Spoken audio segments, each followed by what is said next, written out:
Chad here. What's going on, my friends? We have a play-in doubleheader tonight, 4:30 start on TNT. Lakers at the Pelicans.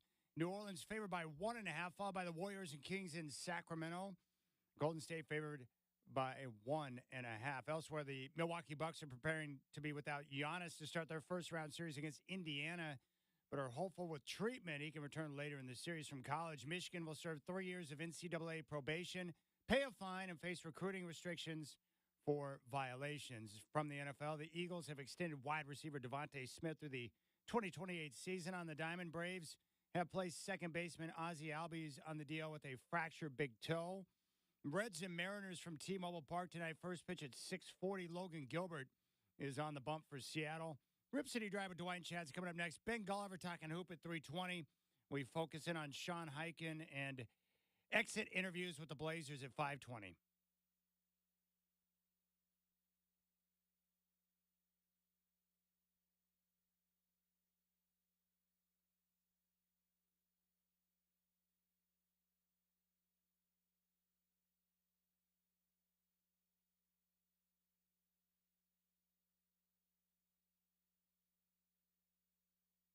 All right, what's going on, my friends? Rip City Drive with Dwight and Chad.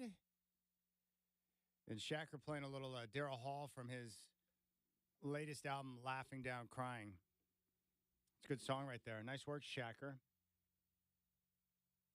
Ben Golliver is going to join us coming up in 20 minutes. Dwight and I always like talking with Ben from the Washington Post. And then Sean Highkin from the Rose Garden Report is going to join us at 5:20. We got the latest on the NHL not coming to Portland, and we'll find out what the latest is with the WNBA. Both Dwight and I think Portland would be a great suitor for a WNBA team.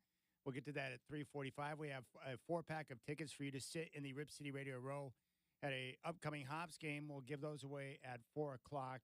We'll talk draft. We'll focus in on the playing games tonight. And it's weird, Godfather, but, tonight, after all of the regular season, I still look forward to playoff basketball. But this play-in thing, I thought it was a bit of a sham when they came up with the idea. Yeah. But I've got to admit, it works, and I like it. And tonight's games with the Lakers and Warriors both in action, very compelling for me. I can't wait to watch. Yeah, I think it works a lot better, Chad, when you have teams that are traditional powers ending up in the play-in. And in the West, you have teams, you're talking about the Warriors and the Lakers in the play-in. Then you go to the East, first-round matchup, the Heat versus the 76ers.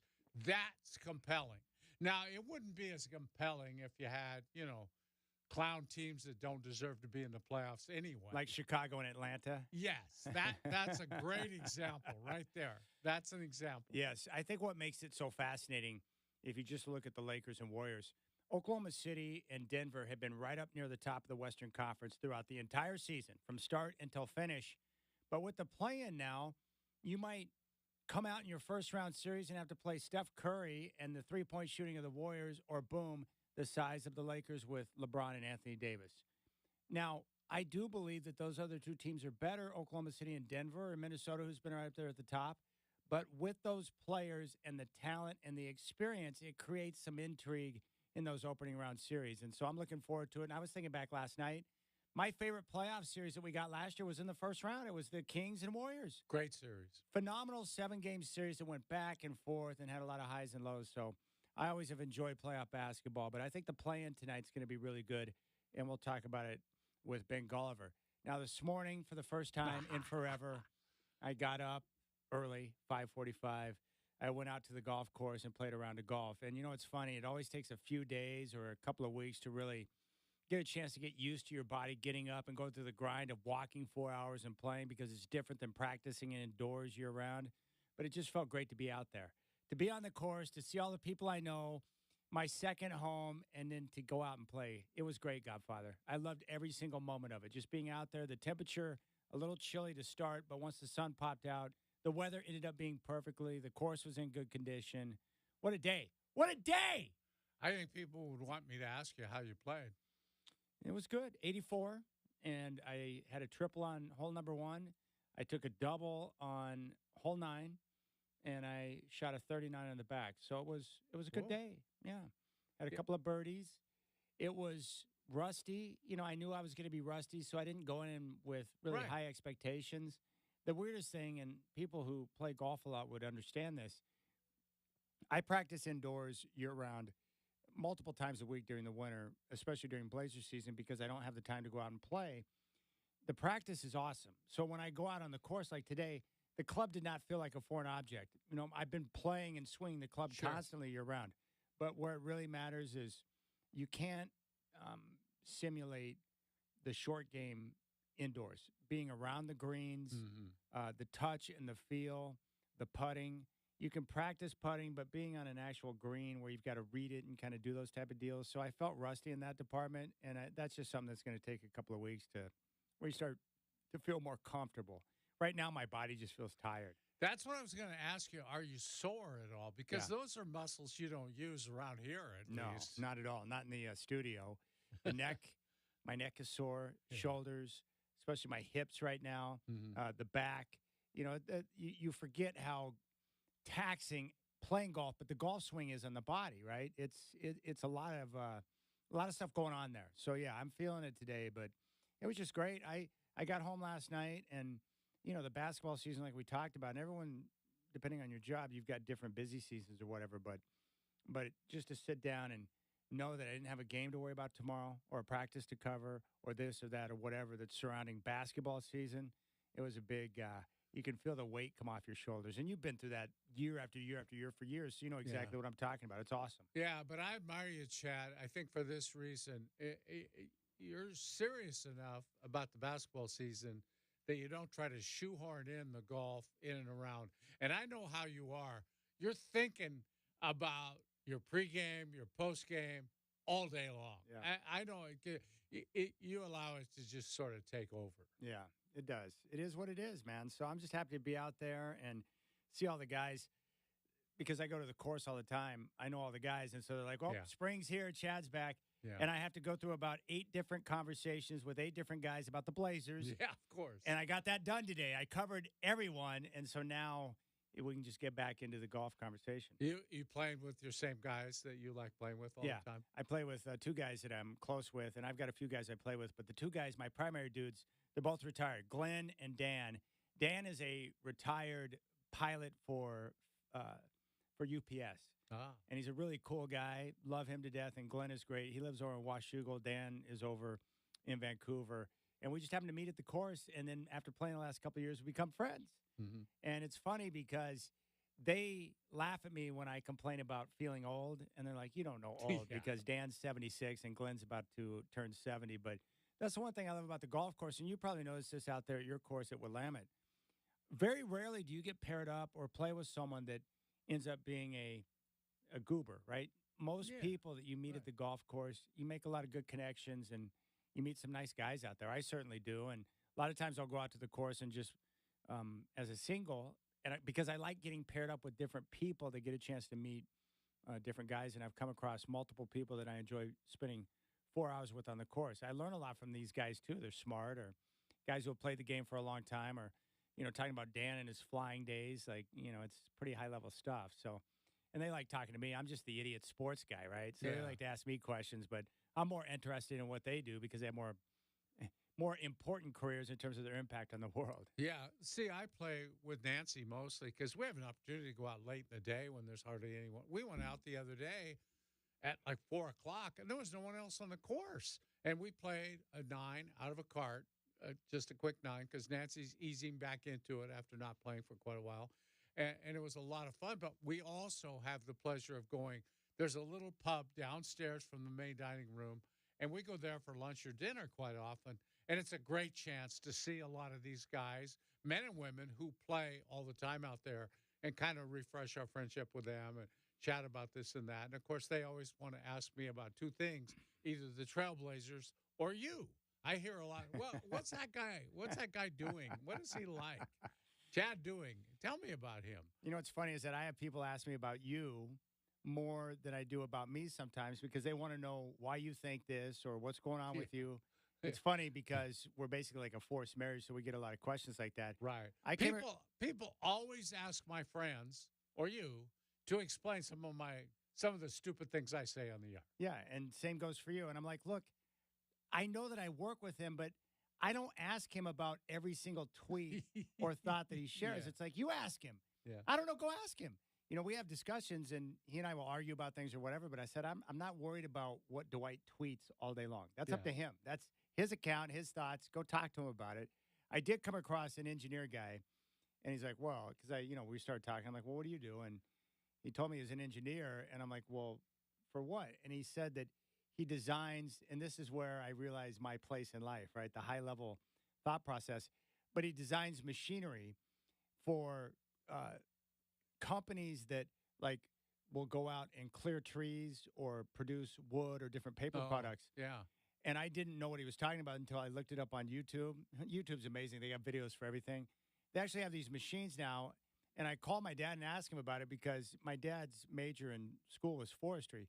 They've got these machines now that can go up and it yanks a tree, it grabs hold of the tree, it cuts it off at the bottom, and then it's got one guy working the machine and it just turns the tree and then he can run it right through and it strips the tree of all the branches and everything.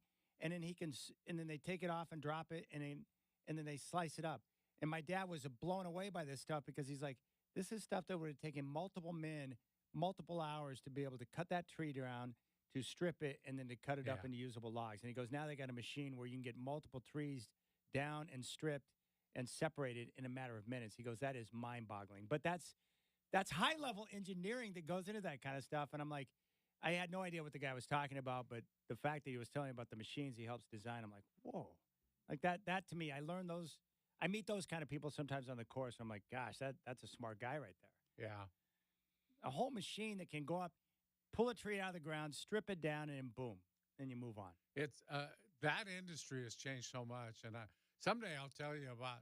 As a kid, my dad worked for the railroad, and they used to have those big cars that carried logs. And they would take them to what was called a log boom. Yeah. And they'd dump them off, and the logs would be dumped into the river. And then the tugs would come along, and they would create these long, basically floats of the logs and float them down the river, and the tug would pull them down the river. And you used to see that on the Willamette all the time, these tugs pulling these real long, basically floats of logs. And they would take them to the mill and get rid of them there.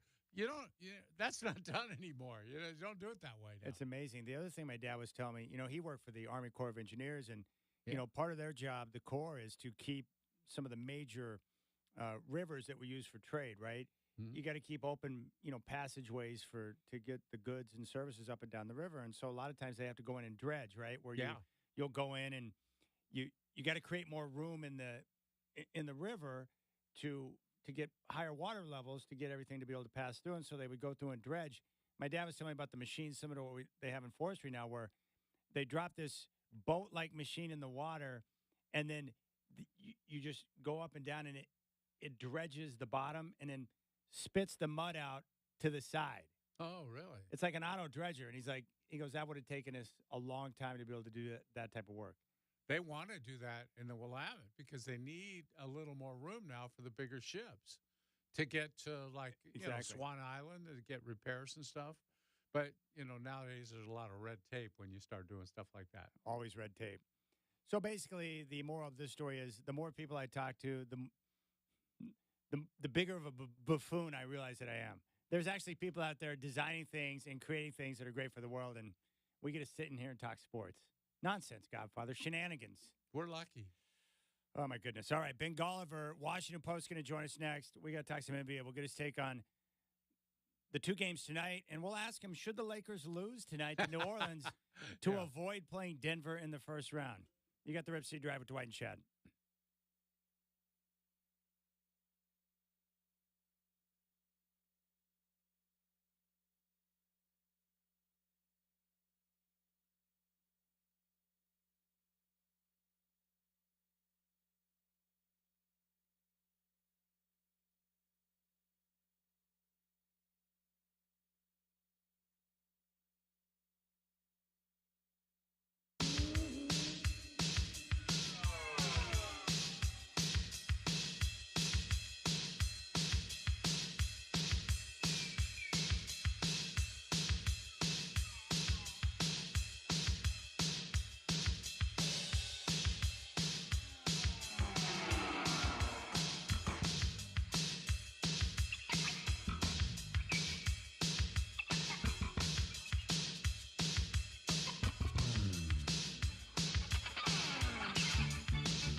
All right, there are a few people covering the league that I put in an elite category, and this guy is one of them. From the Washington Post, you know him from his time in Portland. It is Ben Gulliver, who is back on the show. Ben, long time no chat, my man. What's up?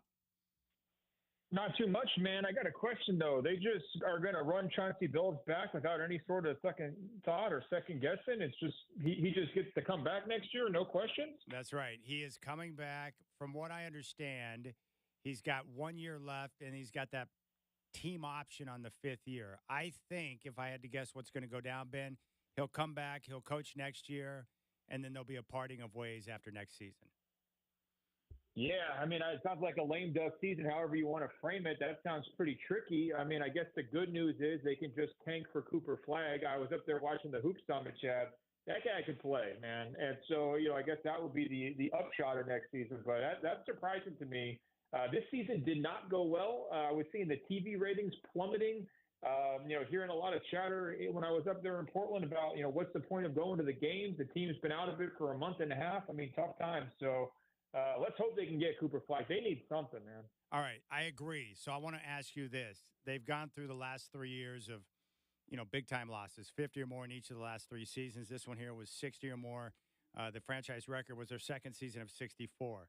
Don't you think that it would be wise, if you've gone this deep into a rebuild, to go through one more season of difficult losing so that you can have access to the rich talent in next year's draft? Doesn't that make some sense? Do you have a choice, Chad? What's the other game plan? What are you doing that's turning this thing around quick? I mean, look at the roster. I mean, come on. DeAndre Ayton was getting all this hype coming out of the exit interviews because supposedly he turned it around the last 2 months of the season. So once the game stopped mattering, that's when he started playing well, right? When the games mattered in October through February, when you're trying to build up some momentum, when you're trying to kind of get things going, he's nowhere to be found. Once it's kind of the cruising to the finish line, now he steps it up. I don't know how they turn it around. I saw Simons was talking about, maybe he wants to start winning. Well, yeah, what are you going to do about it? Show us, man. It's been your team. Like, go out there and lead some victories, right? So I don't know if they have another alternative. I do feel like it's going to be another year in the tank. The Western Conference is going to be even tougher next year because Wemby is just coming on strong. They're going to be in the play-in picture for next season. The Spurs will be. The Grizzlies are going to be back in it with Ja. Everybody's lapping the Portland Trailblazers, and they didn't change coaches. They're not changing direction. I don't think they're going to be adding a ton of talent this summer. I don't see the pathway towards it. I think their only hope is the draft, and they're very lucky that next year's crop with Cooper Flagg is pretty enticing. Certainly it's going to be better than this year's crop. Yeah, you don't see much out there this year, do you? No, yeah, and that's tough, and talking to people, everybody, all the executives and scouts are gathered there in Portland to watch the 25 class, and everybody just kind of seems to roll their eyes when the subject of the 24 class comes up. So, knowing Portland's luck, maybe this is the year they win the lottery. Who knows? But I would much prefer to have Cooper Flagg, this kid who's going to Duke. He's going to be the greatest player of all time from Maine, which isn't saying a lot. It's Moose country up there. They don't have a lot of NBA guys, but this guy has an incredible motor. He's got all the intangibles. He plays so hard on defense. I think he's going to be a really talented scorer. He can shoot the three ball. He's the kind of guy who could set the culture for an organization as he kind of grows into it. And what I love about him, he's seeking out top flight teammates everywhere he goes. He wants to go to Montverde Academy in Florida because he felt like that was the high school that had the most talent, that was going to push him the hardest in practice. He wants to go to Duke because they have this loaded freshman class where he can kind of get pushed and be the best version of himself. He's only 17 years old right now, so obviously when he gets to the NBA, he's going to need some time to adjust. But to me, he's got the personality, the leadership, the basketball IQ to be the face of a franchise, and the Blazers would be lucky to get a guy like him next year. Hey, Ben, I'm also hearing a lot about Ace Bailey. I'm sure you know about him. Tell me about him. Well, he was there at the Hoop Summit too. Just a very athletic, scoring forward. The question marks for me, kind of decision making when he's got the ball in his hands. Is he going to be settling for tough shots? Is he trying to make highlight level plays, or is he trying to make the right play? But this guy can get up off the ground, highlight finish in traffic over the top of people. He can score the basketball in bunches. I think just, if you're trying to set up the debate, Bailey versus Flagg, to me, it's no contest. It's Cooper Flagg. I think he's going to be one of the safest number one picks because you already know he's going to be an all defensive level player. I mean, he's that locked in. He plays that hard. You know, over there at Lake Oswego High School, Dwight, you had Brad Stevens, Masai Ujiri, Danny Ainge sitting there on the benches in the bleachers at Lake O. And Cooper's going through a 2-hour practice, sweating through his jersey every single day. I mean, that's how hard he plays. And, you know, with Ace Bailey, it's not like he doesn't play hard. There's no question about it. He put on a good show as well. But to me, he's more of the, you know, a talented scoring forward who's going to need to refine his overall offensive game, get his efficiency up a little bit. And I just like Flagg's profile better. I think he can be a two-way impact maker and a clear leadership personality. Hey, Ben, speaking of young players, what was your takeaway on Scoot's first year? Man, tough times. You know, I really expected for a lot more from Scoot Henderson, and I think you got to look at when you're looking at his stats, you're looking at the advanced numbers. I mean, he was one of the most disappointing players in the NBA, but I was happy for him that at least he can kind of get some comfort factor. At least he could get some real reps down the stretch of the season, so it doesn't wind up just looking like a lost year. But here's the problem I see, Chad. I just don't think Scoot Henderson, the type of player that he needs to be, where he needs to be able to go downhill all the way to the rim. He needs to be able to have as much space as possible to work with when he's attacking the paint. And if you have a center like DeAndre Ayton who just wants to shoot mid-range jumpers all day, stand in the way, close the court, not really get to the free throw line, not be able to stretch things out to the three-point line as a shooter, I don't know if that's ever going to be the right fit. You know, like I would much rather play a 5-out style with a center who can, protect the paint on defense and who can spread out to the three-point line on offense. If I'm trying to get the most out of Scoot Henderson, I think he's just going to have a whale of a time struggling as a finisher, driving into traffic, facing multiple defenders, having help defenders in his way when he's going to the hoop because of the way that Ayton plays basketball. And, you know, the only other way around that is you turn into this great pick and roll point guard, sort of like how Chris Paul used Ayton down in Phoenix. But that's asking a lot of a young player. I think a lot of these young guys, when they come in, they're athletically gifted. They're used to being able to just attack off the dribble. And I thought we were going to see more effective, skills from Scoot in that area. And we didn't really see it till the very end of the season. Obviously, there needs to be more growth on defense. That's no surprise. And I did think he showed some progress as a jump shooter down the stretch, too, which is going to be very key because if you do have a cramped court with Ayton, everybody on the perimeter needs to be able to shoot, and that includes Scoot Henderson. So hopefully that progress continues. But it was going to be a tough rookie year, a tough transition for a point guard his age. I'm expecting better things in year two. Ben, let me just quickly ask you this. My thoughts on Ayton are they shined him up about as well as you can this season. They got his stats up. They had some optimism about the way he was playing and how hard he was playing and all that. Isn't this the time this year, considering they're probably looking to tank next year, isn't this the time to try and see what you can get for him this summer? Well, I mean, look, Dwight, we talked about Ayton at the beginning of last season. I think I told you, like, the time to trade him was the time you got him, Yeah. Like, I wasn't in on it, and so the sooner the better. I think if what you're trying to tell me is that all the optimism coming out of the exit interviews was to build up his trade value, that sounds great to me. If all that optimism was genuine and, like, they really think this guy's going to be a difference-making type of guy, a leadership presence, somebody they can count on night to night next season, I just don't see that. And so, yeah, I would be trying to shop him. I do think the secret's out, though, and I think the problem is when you give a guy his second chance and it doesn't go very well, it doesn't turn into like an all-star level season. It doesn't look a lot different than it did at times in Phoenix when people are questioning, where is he? Back in December, why isn't he on the court? Where's the effort level night to night? Why isn't he getting to the free throw line? Why does everything have to be mid-range jumpers? How come he's not this big, powerful finisher in traffic? How come Portland's defense hasn't, magically turned around? That's what we thought was going to happen, right? You take Nurkic out, put Ayton in, all of a sudden they were going to be able to stop people. Well, that didn't turn out to be true. So I think, unfortunately, the excitement around trying to see if a change of scenery benefits Ayton and makes him a better player. Portland took that shot, and I think they missed. And I wouldn't be surprised if there wasn't a ton of interest this summer in his services. We're talking with Ben Golliver, Washington Post here on the Rip City Drive. If Golden State loses tonight, what changes do you envision for the Warriors? It's a great question. The rumors are really swirling around like Klay Thompson. Is he going to leave in free agency? Obviously, Draymond's locked in. Steve Kerr just got locked in. Steph Curry got locked in.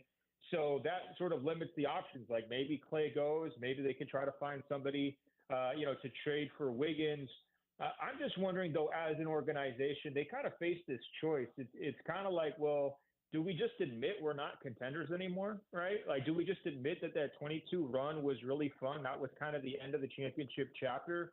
And now we can just be friends and hang out and play basketball and not worry about winning, right? Like, that kind of seems like some of these guys are ready to settle on that front, And I think if you're Steph Curry, you're the last person who wants to settle. So to me, that kind of seems like what's going to be the deciding factor, right?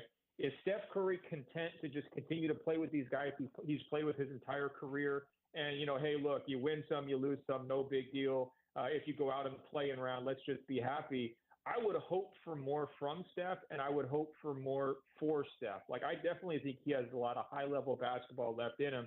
So I would hope that they would change up this mix. But, Mike Dunleavy Jr. took over last summer, and he hasn't really put his stamp on the organization yet. They didn't make any real big moves at the trade deadline. I wouldn't be surprised if Chris Paul was gone just for financial purposes next season. But, they're going to play some of their young guys. They've got, Trace Jackson Davis has been playing well for them. Pods, their rookie has played well for them. So they're going to continue to allow those guys to grow. But I'm not sure if they're true difference makers in terms of trying to get back to a title. And I think what might end up happening with Golden State is they just settle and they say, hey, you know what? We don't have a path back to the mountaintop. So let's just, keep these good times rolling with this core group that's brought so many great memories to the Bay Area. That'd probably be a little bit disappointing for Warriors fans who always want to have a chance at a championship, but it might be better than the alternative, which is, still not competing. And then you're watching Klay Thompson say in an Orlando Magic uniform, and you're just feeling sad. Ben, in the other West play-in game, a lot of people believe the Lakers should dump that game and not have to play Denver right away in the playoffs. For me, I will tell you this right now. For me, the path to the finals goes through Denver one way or another. I think you got a better chance early in the playoffs than you do later on. I would hate to see a team think that way. Number one, you got LeBron and AD. You're going to worry about, other things like that. Just go play them. What do you think that situation is like? Well, first of all, I don't think LeBron's dumping a playing game. Second of all, if you did dump that game, you have to go home to play another playing game against Sacramento or Golden State. They have not played well against either one of those teams this season. So you don't want to dump your way out of the playoffs entirely, right? Then you're just going to look like a fool and you're going to be the punchline of the entire league. Can I tell you this, though, Dwight? Everyone's been talking about the Lakers side of this playing game. I want to focus on the Pelicans side of it because they got absolutely destroyed by the Lakers in the in-season tournament semifinal. And then on Sunday, the Pelicans had a chance to avoid the play-in entirely and get the 6th seed. All they had to do was win one game, and they got absolutely destroyed by the Lakers again. So you have two big-time, prime-time games against the Lakers. They're 0 for 2, and both times they got absolutely embarrassed. So to me, tonight is a gut check game for the New Orleans Pelicans. If you're going to have 3 showcase games on national TV and you get killed in all 3 by the same team, well, you might as well just break up your group. Like why even go to the playoffs? Why even try to play that second playing game? Just give up and go to Cancun, right? Like this is the time to look in the mirror and say, how can we get over the hump? Like the Lakers are not world beaters. They're better than 500, but they're barely the 8th seed. You got to be able to take care of business, especially at home. Give your fans something to cheer about. So I put a lot of pressure tonight on Zion Williamson. He's got to step up and find a different way to score. The Lakers have done a great job of taking away his offense at the rim, and it just looks like he's short circuits. He doesn't know what else to do against them, and he's had the best season of his career. He's been excellent all year long on offense, but the Lakers have just been his kryptonite. So he's got to figure it out. His teammates have got to step up, and they've got to put on a better show for their home fans there in New Orleans. They cannot have 3 straight embarrassments. And look, I'll tell you this, if they lose that game, no one's going to say, oh, the Pelicans dumped it to avoid the Nuggets. They're going to say the Pelicans can't get it done when it matters. That's what they're going to say. And they're probably going to say, hey, maybe it's time to trade Brandon Ingram. Maybe it's time to trade C.J. McCollum. Maybe it's time to break up this really expensive roster because they can't do anything in clutch situations. Well, that's a great point. It's Ben Golliver here on the Rip City Drive. What team in the West is best equipped to challenge Denver? Well, on paper, I would just pretty much say no one. I think the 2 best candidates would be Dallas and Oklahoma City. With Dallas, you have a talent in Luka who gives you the chance to win a game every single night, an improved front line, really good chemistry, really good momentum coming into the playoffs. They can shoot, they can put pressure on the rim, they can space your defense out. And they've been playing much better defense since the trade deadline when they grabbed a couple of big guys to fill things out. That was their key weakness, their Achilles heel in previous years.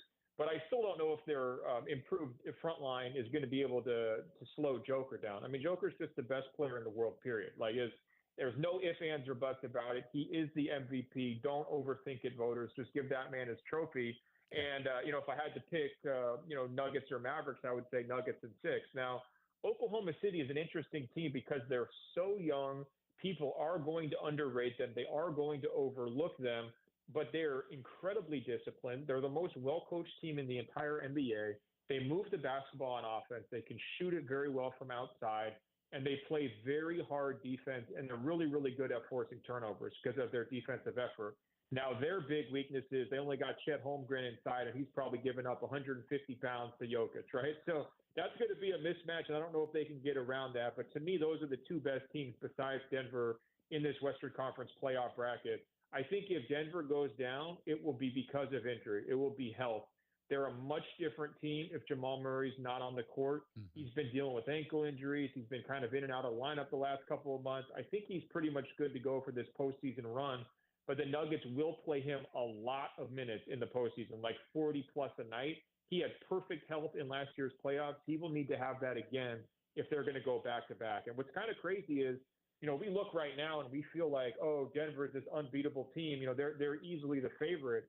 But there's only been a couple teams in the last 20 years to go back-to-back. It was the KD and Steph Warriors. It was the Heatles in Miami. And then it was Kobe's Lakers, right? Those are the only 3 teams in the last 20 years to go back-to-back. So it's really, really hard to do. You have to get good luck with the health. And if they don't have it, if one of those starting guys goes down, especially if it's Murray, then they're right for the taking. There's a bunch of teams that could knock them out. All right, Ben Golliver, Washington Post here on the show. Enjoy your time in Sacramento tonight, my friend. We appreciate it, man. Great work and great insight today. All right, guys. Take care. There you go. Ben Golliver. Ben's the best. Once again, just dropping knowledge out there. We're going to react to a couple of things when we come back. I want to get your thoughts on his discussion about Scoot and Ayton together and whether or not that works or doesn't. I think it's real interesting to hear an outsider's point of view of what they see in Portland. All right, and we'll get to your phone calls. And then Dwight's got a cattle story, which is wild. And I can't wait until he shares it with you because I think I understand, but I'm not quite sure. But I wish I could have been there to see that. That's not something you see every day. No. So we'll tell you what that's all about. You got the Rip City Drive at Dwight and Chad. We'll talk with Sean Hike and Rose Garden Report at 5:20.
All right, Godfather, we just talked to Ben Golliver.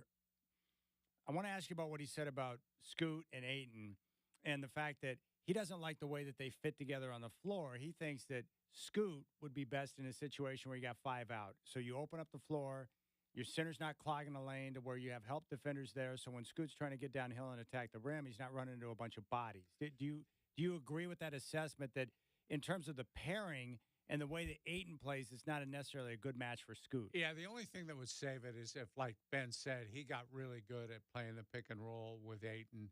But really, Ayton wants to be that mid-range shooter. He wants to shoot from the right elbow, from the foul line. He wants to take those shots. That's his game, kind of.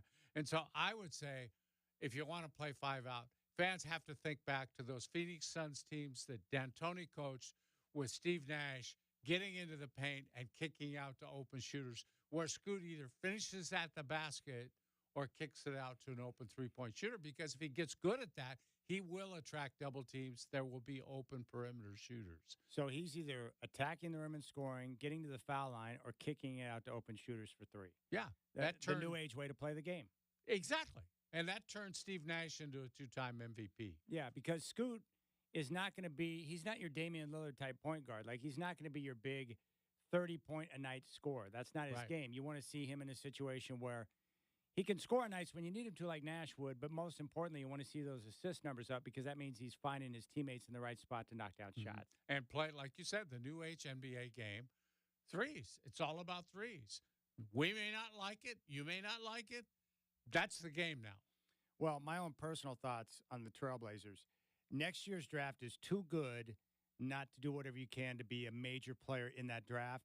So I think you need to suffer through one more year of challenges and development, and then move whatever you can to acquire more pieces for that draft. And then coming out of the draft, you're able to access 1 or 2 good players or great players, and then boom, then you've got some pieces to where it may take a moment to develop them, but you've got the right pieces in the right places to eventually emerge, like we've seen with Orlando and Oklahoma City. Yeah, you divest yourself of these veterans who you can get something from. You look for teams that might look like they're not even going to be in the lottery, but you think they might be, so that you go into the lottery. The ideal thing, go into the lottery with 2 or 3 chances to pull the right ping pong balls out of that lottery.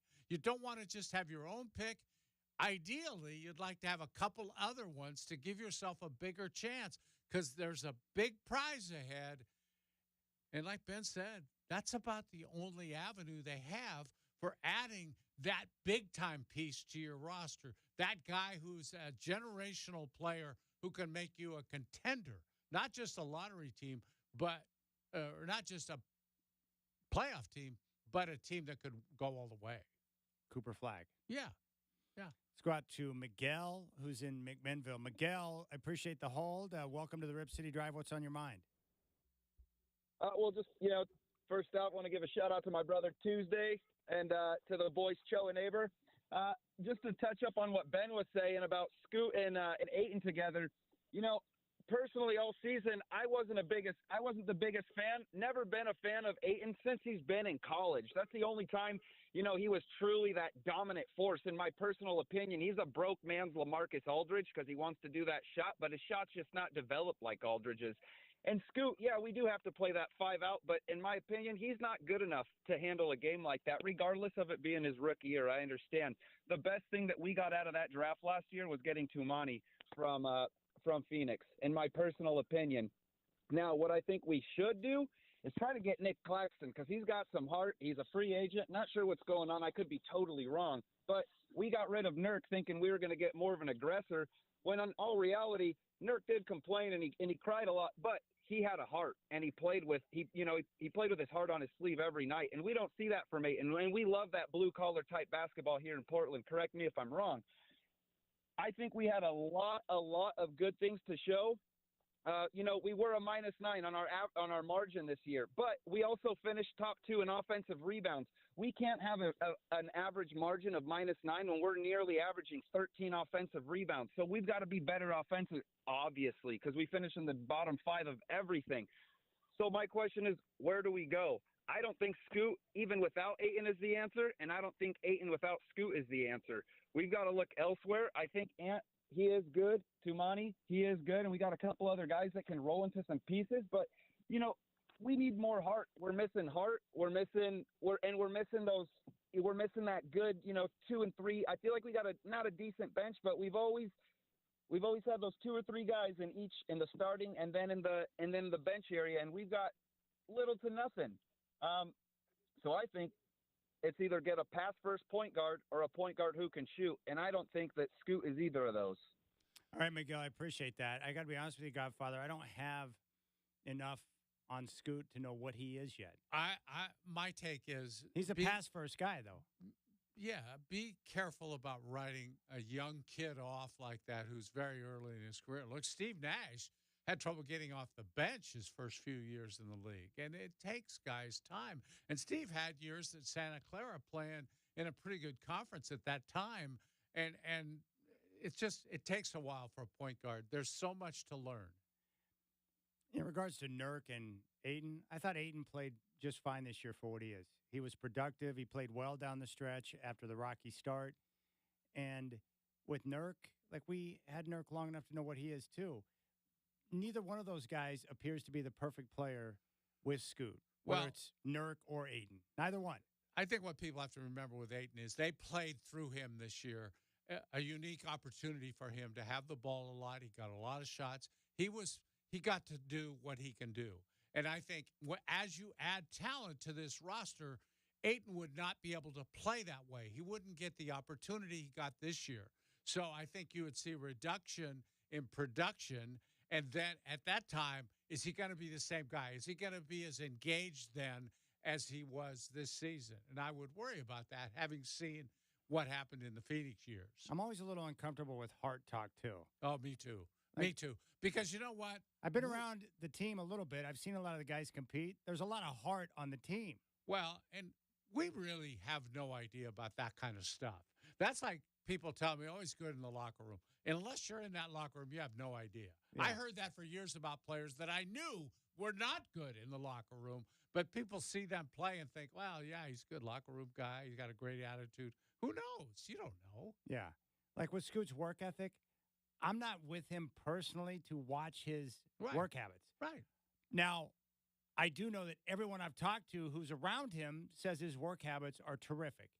But I have no idea. But heart's one of those things where it's like, I mean, come on. There's a lot of guys that have heart. They just don't show it or don't wear it on their sleeve. Well, and it's like with Scoot. Put him with some really good players and see how he looks. I mean, come on now. Yeah. Who's he playing with? Yeah, nobody. All right, let's go out to, hey, Daniel, do not hang up. We'll come to you when we come back. And we got a great story from Dwight. And I do want to talk about the NBA MVP, too. There's something that it's been bothering me for years, and we'll explain that. All right, 503-248-0620. Nice work, Miguel. You got the Rip City Drive with Dwight and Chad.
All right, we got a play-in doubleheader tonight. 4:30 start on TNT. The Lakers and Pelicans. New Orleans favored by 1.5, followed by the Warriors and Kings in Sacramento. Golden State favored by 1.5. Elsewhere, the Milwaukee Bucks preparing to be without Giannis when they start their first-round series against Indiana, but are hopeful with treatment he can return later in the series. From college, Michigan will serve 3 years of NCAA probation. They're going to pay a fine and face recruiting restrictions for violations. From the NFL, the Eagles have extended wide receiver Devontae Smith through the 28th season. The Braves have placed second baseman Ozzie Albies on the deal with a fractured big toe. Reds and Mariners from T-Mobile Park tonight. First pitch at 6:40. Logan Gilbert gets the call for Seattle. Got more of the Rip City Drive coming up with Dwight and Chad. We got a 4-pack of tickets for the Hops to give away this segment. And we'll talk Blazer basketball with Sean Highkin at 5:20.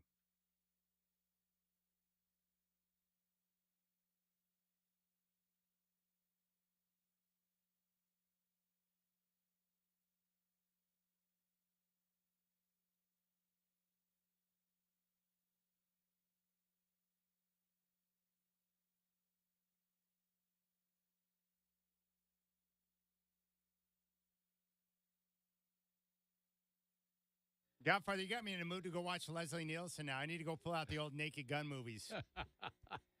Nothing better. What was that thing called that he would use on the Tonight Show? The fart machine? Or Yeah, it was just a little squeeze thing. You could put it in the palm of your hand, nobody'd even see it. And he would hide it in his hand and go out there, sitting there with Johnny Carson or Jay Leno or whoever. Letterman a lot. Yeah, and then just start farting. It's so good. Leslie Nielsen's awesome. He just keep right on talking and mix them in. The host never knew exactly what was going on. All right, we got a 4-pack of tickets for the Hillsboro Hops. Your chance to sit in the Rip City Radio Row. We'll do that here in just a moment. And I'm making a nice, delicious cup of coffee right now. Let's go out to North Phoenix.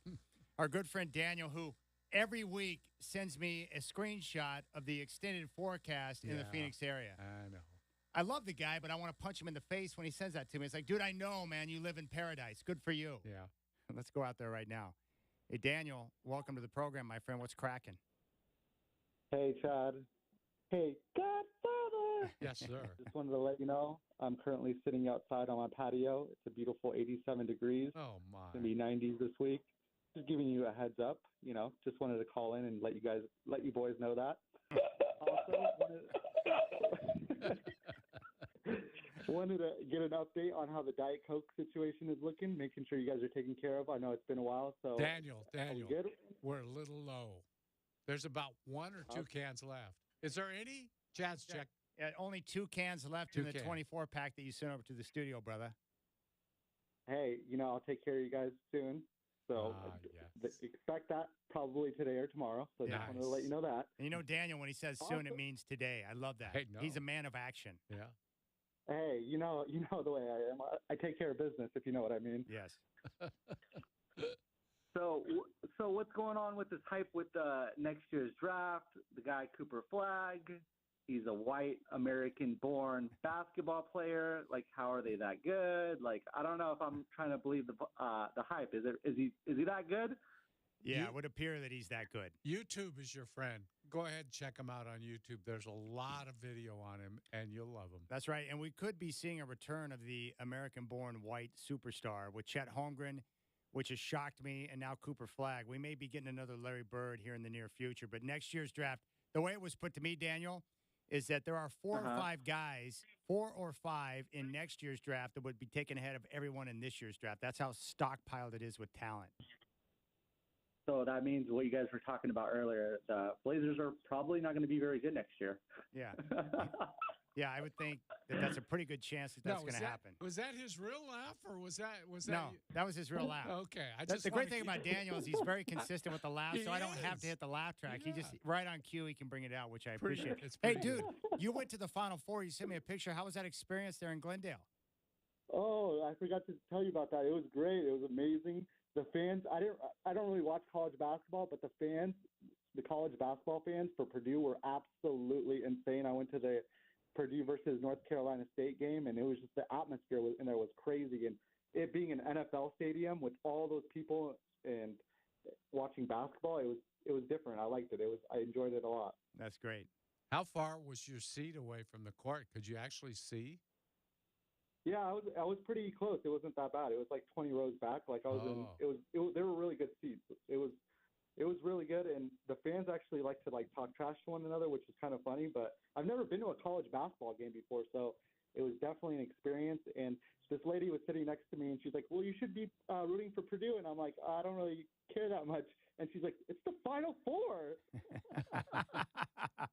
I like it, man. No, your picture was great, dude. That looked awesome. The scene looked great. I'm just happy you had a chance to experience that. I've never been to a Final Four. Hey, you got to do it one time. Anyways, I don't come empty-handed Of course you on don't. the Rip City Drive. Yeah. What do you got Before for I us? say what I'm about to say, Yeah. Before I say what I'm about to say, I just want to apologize to all the liberals and feminists out there in Portland. My deepest sorry for what I'm about to say, but I got to do what I got to do because it's part of the job. You ready, Chad? I'm ready. All right. All Go right, ahead, Chad. How is a turtle like a blonde? Oh my gosh, I don't even want to know the answer, but how? If it's turned over on its back, it's screwed. All right. There you go. I appreciate that. His name is Daniel North Phoenix. I dumped it just to make sure. Good job. Yep. I was going to suggest that. Yeah, I that love was smart. Daniel, but I never know what's going to come out of his pie hole, so I just started hammering the dump button. Good move, Chad. I got to be safe around here, Godfather. Well, that one probably deserved it. Okay, we'll give away the 4-pack of tickets here in a moment, but I've got to ask. Tell me about your experience with your dog. What's your dog's name? Jack. All right. So Yeah. what Well- went down today? What's going on with Jack? Well, Nancy likes to take to a really nice dog park. We have a huge dog park. It's on the road there to the Canby Ferry. It's a big park, and he loves going there because he runs like a greyhound. He gets out there, you take the leash off, he just takes off. But he always comes back. He's good about that, but he gets his workout.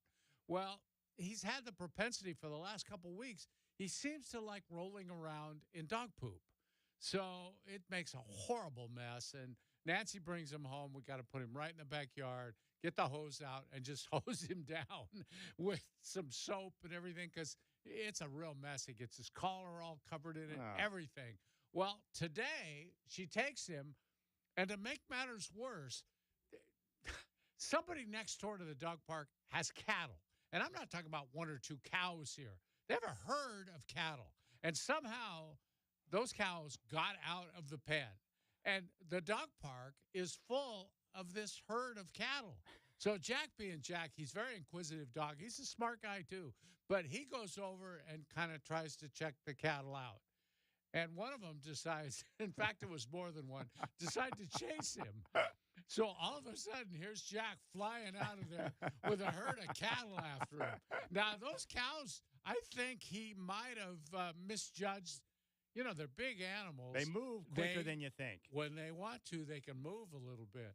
So they were hot on his tail, but he got away from them. Nancy actually FaceTimed me because she didn't want me to miss this chase of the cattle after our dog. And it was quite incredible. Were they like mooing, like? "Meow"? No, they were all business. They were after him. And the problem is, I guess just as a souvenir of his day, he decided to roll around in the cow pies a little bit. Why not? Oh, exactly. Why not?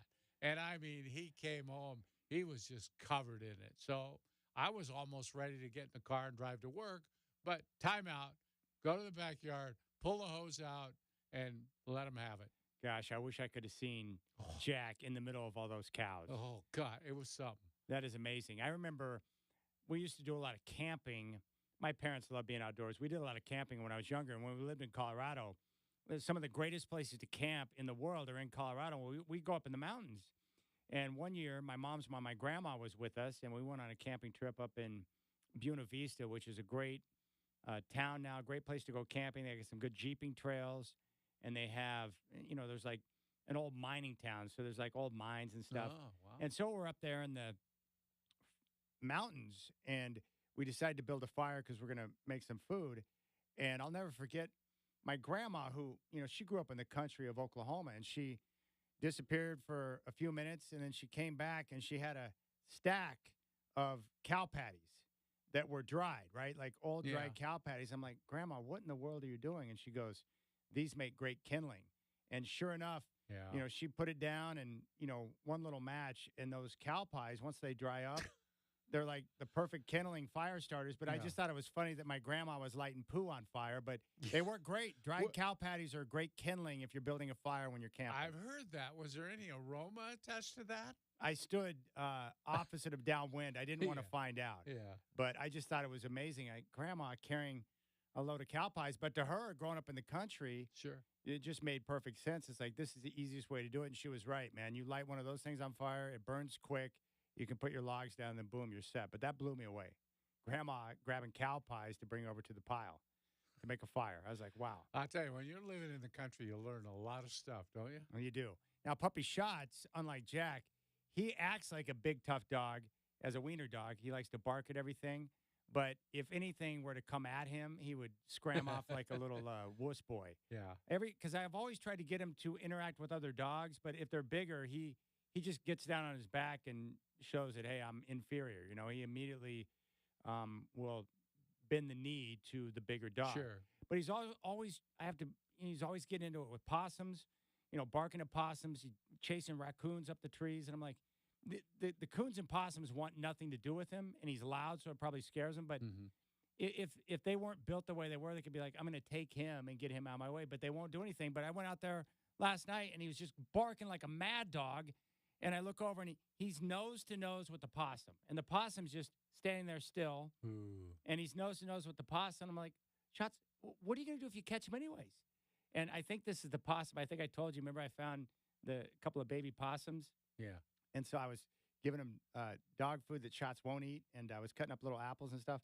Well, I think the possum thought that was pretty cool. So it's the same one, but he's grown now, hanging out behind the shed and hanging out in the backyard. So Shots is always, I got to be careful because he's always out there. His nose leads him into nothing but trouble. Yeah, our previous dog, Skip, he went after a porcupine once, and he got drilled. Oh, he did? Oh, he had needles all over him. It was a real mess pulling those needles out. And then after that, he always chased squirrels until he finally caught one. And I'm telling you, that little squirrel just about took his eyes out. Those squirrels go right for your eyes. And he went for the dog's eyes. Man, he had stitches all over his little face because of that squirrel going after him. That was a mess too. Who's that guy I watch sometimes? It's like a reality television show. He's like a big-time vet, Dr. Pole or whatever I've his seen name that. is. He's in the Rockies, I think. Isn't he in Colorado somewhere? Minnesota, maybe? Oh. I want to say it's Pole. I can't remember his name, but I saw him like removing the needles from a porcupine attack Yeah. once. Ouch! Yeah. They're like jammed in the dog's nose and everything. Yeah. Those porcupines are nasty. Yeah, they are. That's crazy stuff right there. All right, it's time to give away some goodies here. We've got a 4-pack of tickets for the Hillsboro Hops taking on Tri-City this Friday, the 19th at Hillsboro Baseball Park. First pitch at 6:35. If you'd like a 4-pack of tickets to sit in the Rip City Radio Row, courtesy of the Hillsboro Hops, and you can always go to hillsborohops.com for your tickets. Call now. We'll take the first caller, 503-248-0620, 503-248-0620. 4-pack of tickets for the Hops to sit in the Rip City Radio Row. Call now, 503-248-0620. Your chance to go to the Hops right now, 503-248-0620.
All right, next 20 minutes should be fun because there's a lot of different things I want to cram into 20 minutes. Let's see if we can pull this off. First off, I just saw this, and I wanted to pay tribute real quick to Whitey Herzog, who passed away at the age of 92. The 1980s Cardinals, Godfather, I'm sure you enjoyed watching them play. They were very influential on me at a very young age because the first team that I remember watching on the major league level was the Cardinals because in Oklahoma we were the closest to them. And I loved Whitey Herzog with the way that his teams ran, with Ozzie Smith and Willie McGee and Vince Coleman and all the guys. But this is by far my favorite 80s moment from the Whitey Herzog era. Take a listen to this. The tying and possible winning runs are in scoring position with 2 out and Jack Clark coming up. Meanwhile, in reading Lasorda talking about walk him and pitch to that blank Van Slyke. That's what he just muttered in the dugout. Do I walk him and pitch to that so-and-so? He's not going to walk him. It is Jack Clark and Tom Niedenfuhr going head-to-head, and the ball game on the line, and the crowd on its feet. One way or another, what a way to end. And he hits one to deep left field, and that one is gone.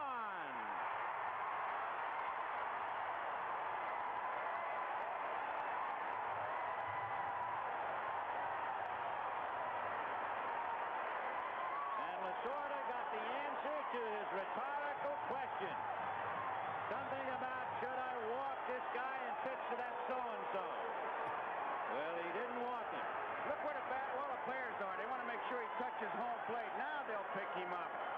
There you go. The home run by Jack Clark in Game 6 of the NLCS.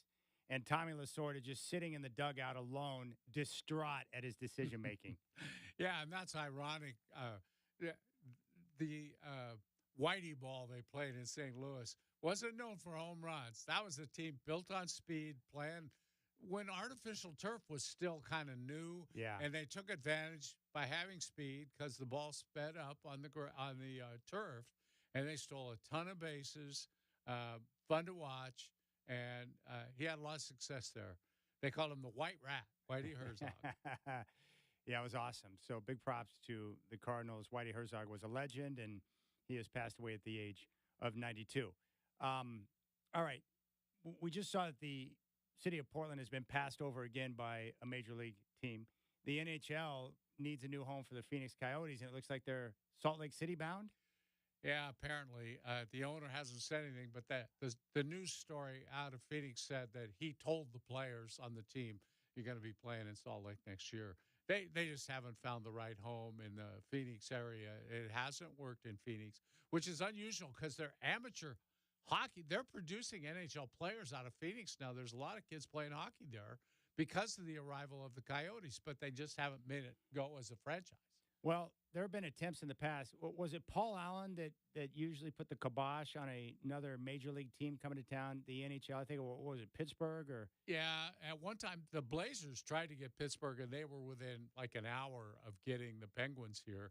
And then, it didn't happen. Mario Lemieux and his group stepped up and kept the Penguins in Pittsburgh. But later on, there was a real effort to get that Phoenix team up here. And then there was that NHL to Portland group that had money in the bank as deposits for season tickets. They had some real legs on that progress, but I don't know what happened to it. And this thing happened sort of under the radar. It wasn't like they made a big announcement, we're looking for a place to move. Yeah. You had to be on it. You had to be knowing that something was going on there. And apparently, we're never that city that's all over getting a pro sports team. I think we've kind of accepted that by now, haven't we? Yeah, that's pretty much the way it works. Now, was Paul with the NHL, was he concerned about another team competing for corporate dollars in terms of sponsorships? It was my understanding they were concerned about corporate dollars for sponsorships, all those things. And he didn't want anything taken away from the Blazers. Right. And he was even worried about attendance, I think, at maybe hockey somehow surpassing the Blazer attendance because this has been a good hockey town in Portland for years. Well, you were at the Winterhawks game the other night. Good crowd on hand? Yeah, good crowd. And, they're such a solid franchise at that level that, they've maintained hockey interest since the departure of the Buckaroos. But, we're the first American team to play for the Stanley Cup. People don't realize that. Back in like 1912 or 13, the Portland Rosebuds played for the Cup and lost to Montreal. The following year, Seattle's team went back and actually won the Cup. But that's a long time ago, obviously. But it's a shame we don't have a PGA tournament. We don't have a pro tennis tournament here. We have the two soccer teams. And now it looks like WNBA isn't going to be coming here anytime soon either. Okay, this is a surprise because you and I have talked about this. I always thought that Portland would be the perfect match for the WNBA because I believe that there are fans here. If you just look at the numbers that Portland Thorns bring in, yeah, I think we have a community here that would support women's basketball. Absolutely. And I think WNBA would thrive in Portland. So what's up? What's the latest list of potential spots? Well, the commissioner at the draft last night, Kathy Engelbert, announced that the league is considering Philadelphia, Toronto, Denver, Nashville, and South Florida as potential candidates. But not Portland. Correct. Can't even get WNBA. So what's going on?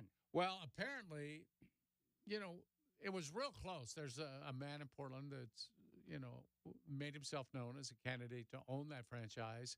And for some reason, and there's more going on than's been announced, but the commissioner announced soon after that they did not want to come to Portland as long as there was being renovations done on the Moda Center. And now that's not because they didn't think Moda Center was nice enough for their product. It's that the renovations planned for Moda Center have to come in the off season for the Blazers. And it's going to take 2 summers. They'll do half of it one summer and finish the other summer. And the reason being the WNBA plays during the NBA offseason, spring, late spring, and summer. They're getting ready actually to get going now. They're preparing to get going right now. So that's the reason. And she said, and I didn't understand it at the time because they can play Memorial Coliseum. It's big enough for them. It's not a premier arena now, but it's good enough to incite interest in, hey, buy season tickets now in the Coliseum. You get first priority when we move over to the renovated Moda Center. Look, this town would be crazy over a WNBA franchise. There is no question we'd be a flagship franchise in that league.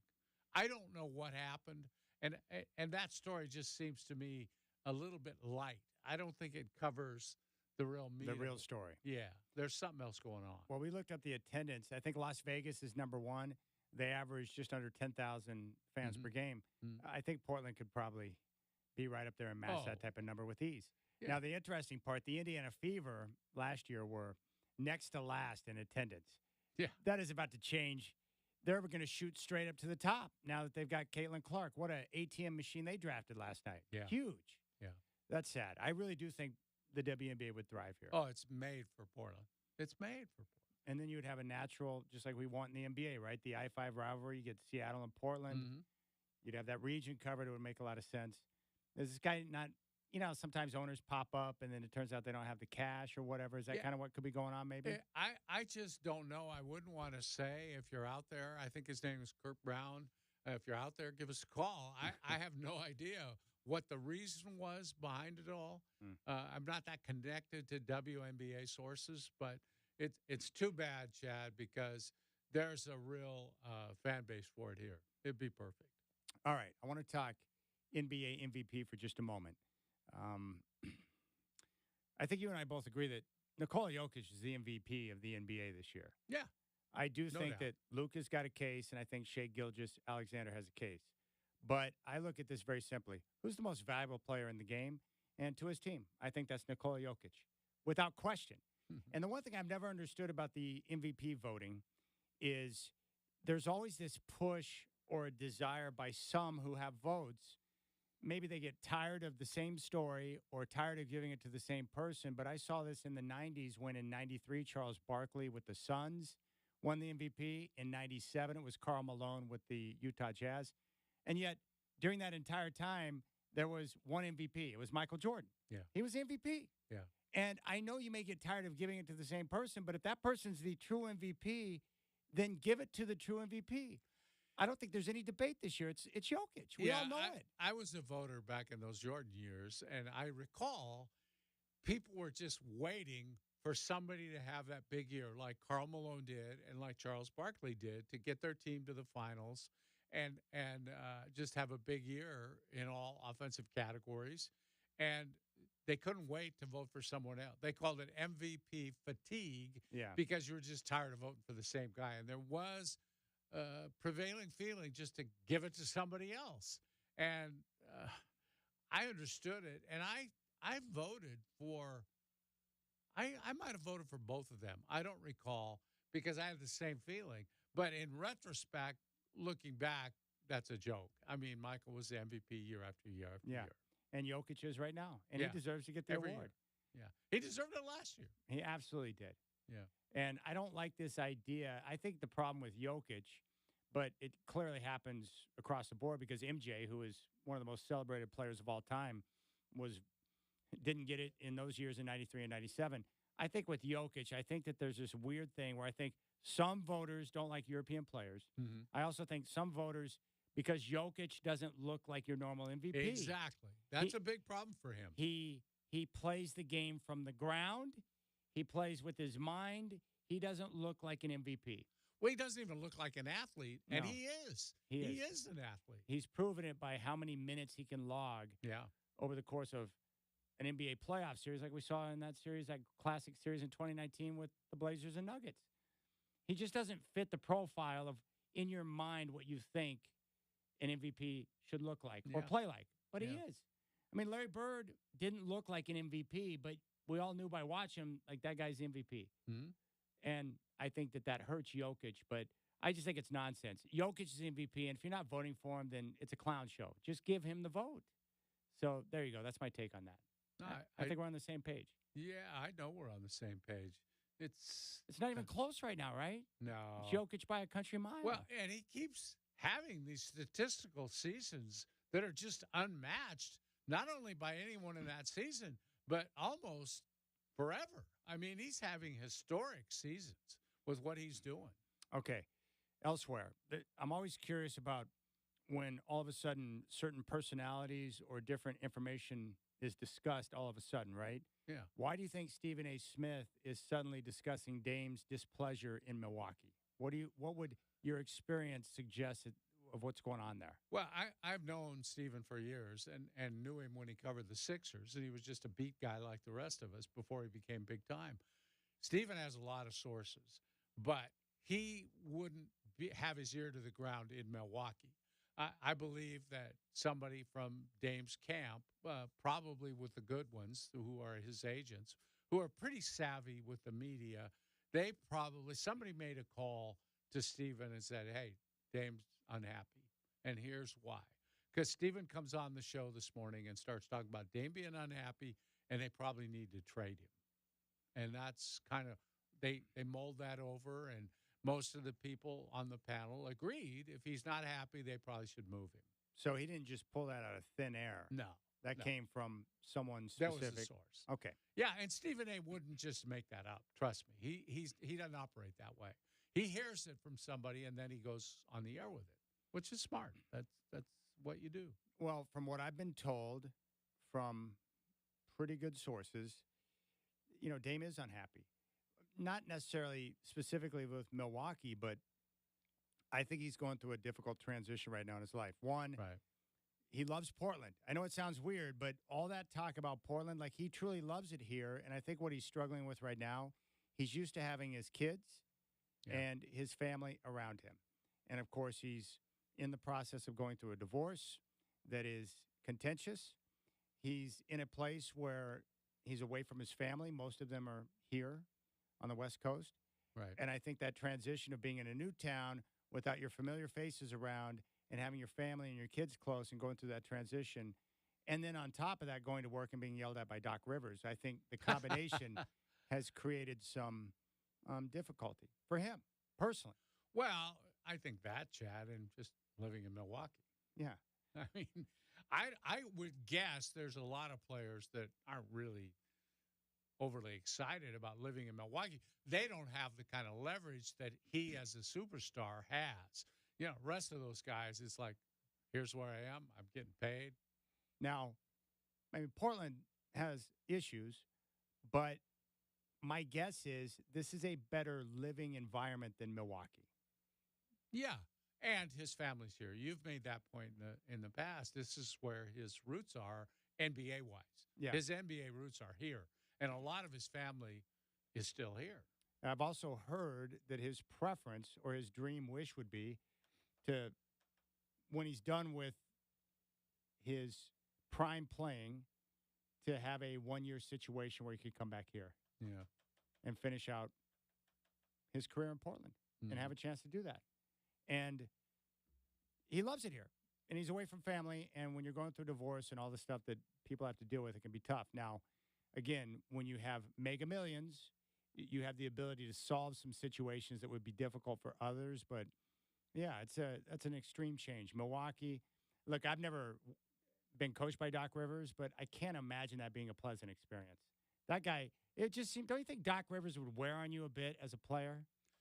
Yeah, and, you know, I think it would also be frustrated. We all in the media know that Doc manipulates the media better than probably any other coach in the league. He's a genius at it. Yeah, so whatever happens, he has a way of turning the blame to someone else. Yeah. You know, he's talking to, well, gee, we got to get better play out of this guy or that guy, or somebody's got to start guarding people. You know, he's doing that work behind the scenes. So Dame can probably see it coming where, you know, they're going to go into the playoffs. They're going in without Giannis, it appears. And so who's going to get the blame if they don't do well? Exactly.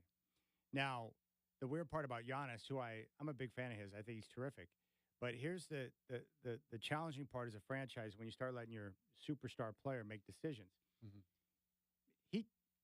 The reason why Adrian Griffin got the job, remember we were like, why did they hire Adrian Griffin when Nick Nurse was available, right? Yeah.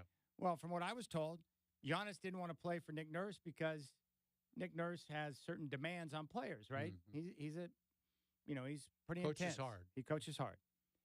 So Giannis wants Adrian Griffin, so they hire Adrian Griffin. Well, Griffin proves to be kind of a dum-dum, and they have to get rid of Griffin.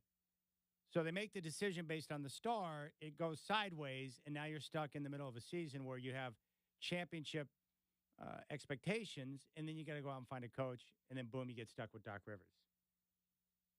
This is what happens when you let. Yeah, because Doc's record is like 500 or worse since he took over. And no disrespect to Doc, of course, but he's gotten anytime somebody says that, yeah, they're about to get disrespected. Exactly. He's gotten a lot of mileage out of that championship in Boston, has he not? Oh, man, has he ever? For a guy that's choked away a lot of playoff series over the years and always finds a way to blame everyone else. And you know the players get pissed off about that. Oh, yeah. He throws them under the bus for his own shortcomings. He did it with the Clippers for a long time. And players don't like that. It's like, hey, we'll take responsibility for our own dumb decisions out there, but don't pin everything on us because you're getting out coached, right? Yeah. All right, so there you go. We'll keep things rolling here on the show. That's Dwight. I'm Chad. This is the Rip City Drive. We'll get to the NFL draft coming up at 5 o'clock, and then we're going to talk with Sean Highkin at 5:20. You got the Rip City Drive.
All right, Sean Hyken, Rose Garden Report coming up at 5:20. The doubleheader.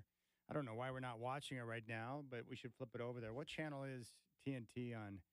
245, I think. All right, 245. Let's flip it over to TNT. Godfather. Lakers Pelicans. There we go. Right now, the Pelicans have a 20-19 lead on the Lakers in the first quarter. Well, what have we heard about maybe playing? How many do they have to beat them by to beat them? Isn't this one of those classic games, though, that we've heard the players talk about, where it's like, hey, if you want to win this game, you better go out and win it by 50 because the refs are going to be on your ass. Yeah. The Lakers will be getting the benefit of the doubt. If you are a conspiracy theorist when it comes to the NBA, tonight is a good time to watch because I truly believe that the league would much prefer the Warriors and the Lakers get in over the Kings and the Pelicans. Hey, Commissioner Silver, it's just you and me talking here. What teams would you prefer? Like, if you could pick teams, would you go Pelicans and Kings from Sacramento and New Orleans or Lakers and Warriors? Yeah. You tell me. You know, Ben was talking about the job the Lakers do on Zion. I was just watching. You know what they've done all year? They don't guard him beyond about 15 feet. They just dare him to shoot. And you know how much tougher those shots get when they don't guard you? Yeah. We've seen it with Westbrook countless times. You know, just don't guard him out there. And Zion has a terrible time with that. He just airballed a three. Then he went inside to try to post somebody, and he slipped and fell down. It's going to be hard for them to win without Zion.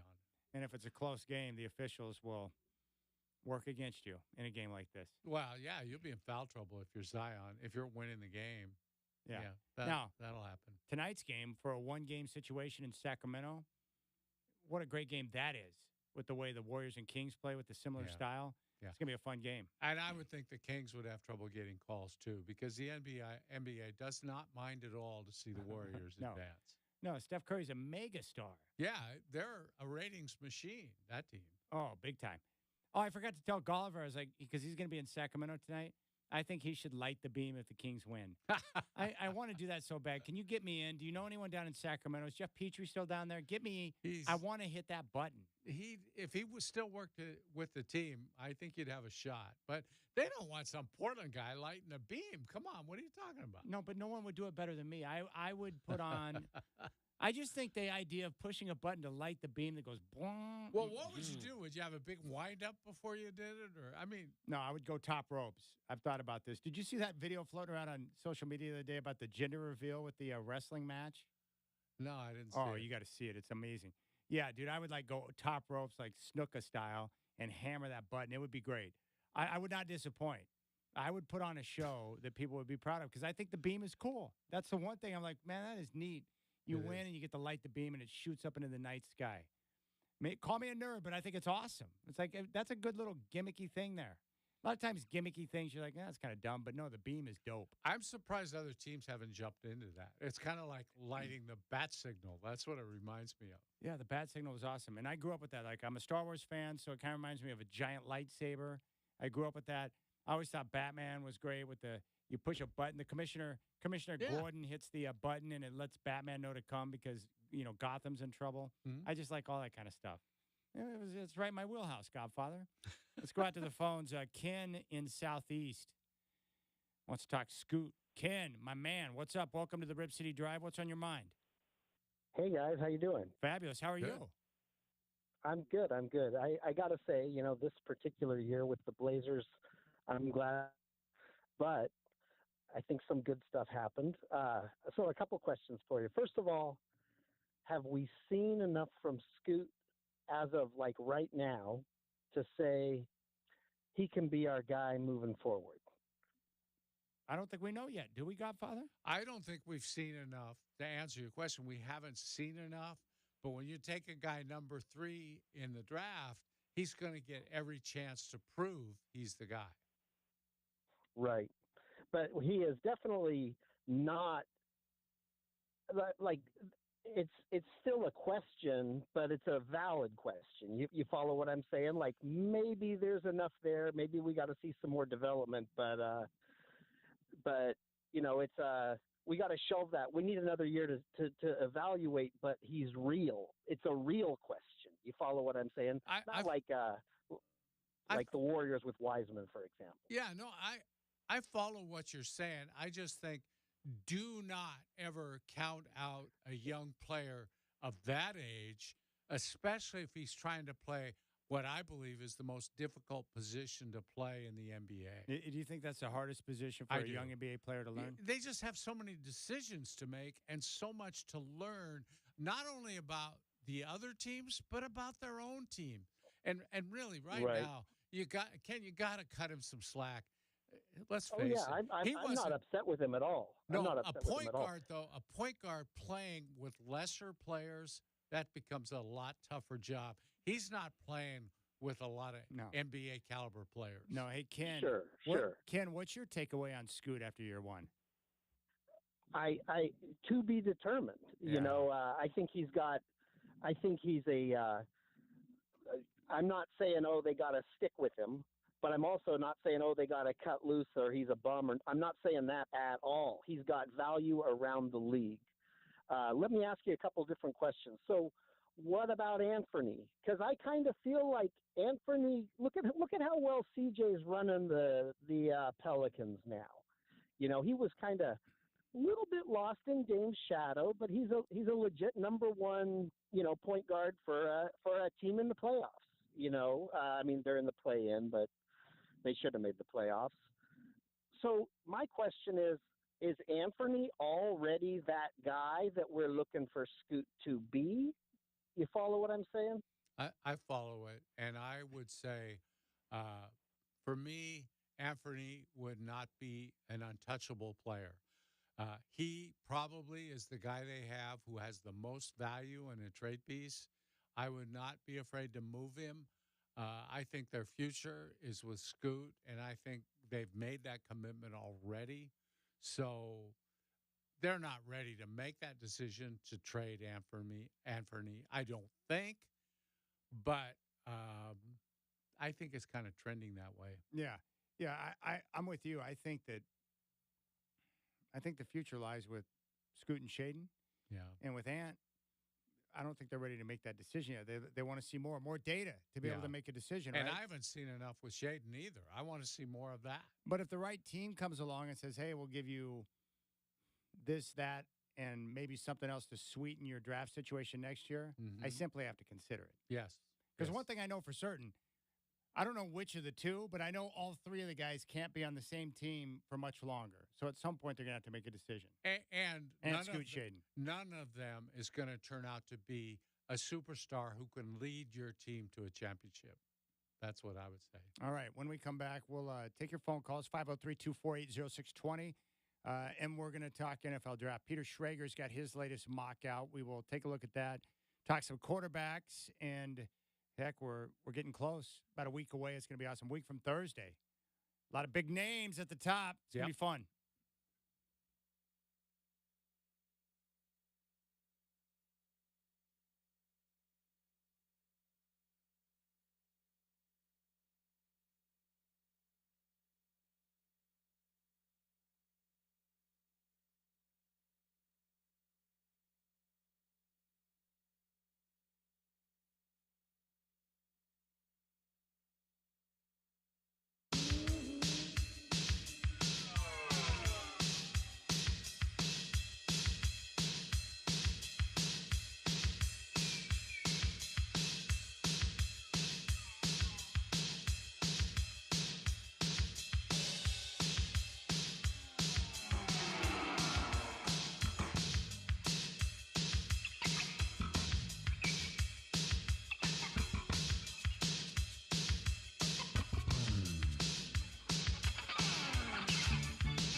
All right, what's cracking, my friends? We have an NBA play-in doubleheader tonight.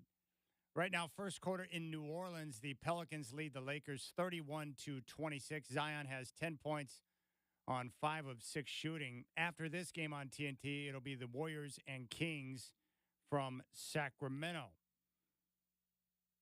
Elsewhere from college, Michigan hit with a 3-year probation. They're also going to pay a fine and face recruiting restrictions for violations. The Eagles have extended Devontae Smith. The Reds and Mariners from T-Mobile Park tonight. First pitch at 6:40. Logan Gilbert is on the mound for Seattle. And the Braves have placed second baseman Ozzie Albies on the deal with a fractured big toe. Ouch. We're going to talk basketball with Sean Highkin coming up at 5:20. Rip City Drive with Dwight and Chad continues.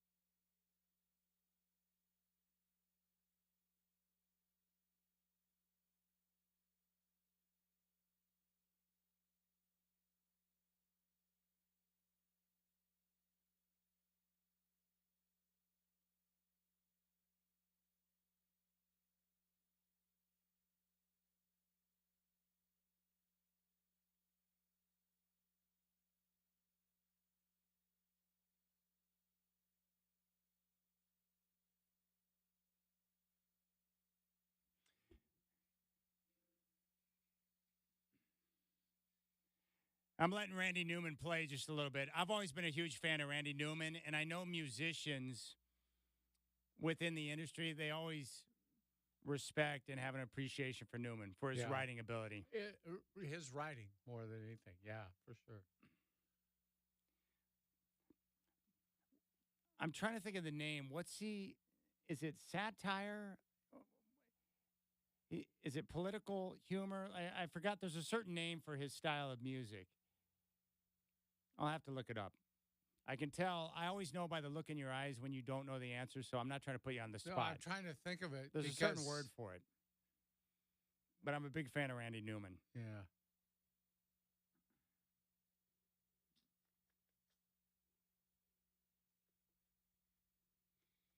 All right. We'll get to the NFL draft here in a moment. You just told me something that's pretty cool. So your nephew, David, he bought a machine that produces the ice pellets that you get at Sonic. You got to be freaking lying to me. He has an ice machine that does the round pellets that you can get in Sonic. He does. How much did that cost him? I think north of a couple $100. I think it was expensive. That's it? Well, why don't you buy What do you mean that's it? What am I going to spend $200 on an ice machine when I can get ice out of my refrigerator? Yes, because you spend frivolous dollars on other things you don't need. You need that. But even if I had it, I would still buy my Diet Cokes at Sonic because their mix is just perfect. And I like the fountain Diet Cokes better than the ones in the bottles or cans. That's my story. But I think it would be a great conversation piece if someone came over and said, here, let me get you some ice. Yeah.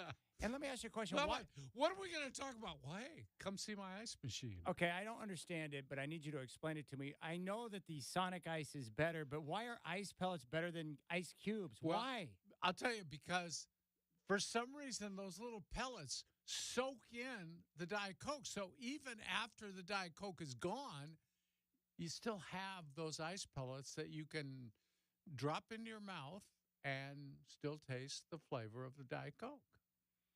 All right, Randy Newman, real quick. Known for mordant or satirical lyrics. Yeah. He's unique with his writing style. All right, enough on Randy Newman. You need to get that. I might buy it for you. When's your birthday? You keep spending my money. I think you're always telling me, you got to get that. You got to get that. You never get it. Why don't you get it? You like Sonic? Not as much as you do. Well, it may be. But No, it's not a maybe. I don't know anyone that loves Sonic more than you do because you love their Diet Cokes. It's Route just 44. Basically the drinks. I don't get much anything else there. I'll get the soft pretzel once in a while, soft pretzel twist. Okay, that's a fine treat right there. Yes, you like them too.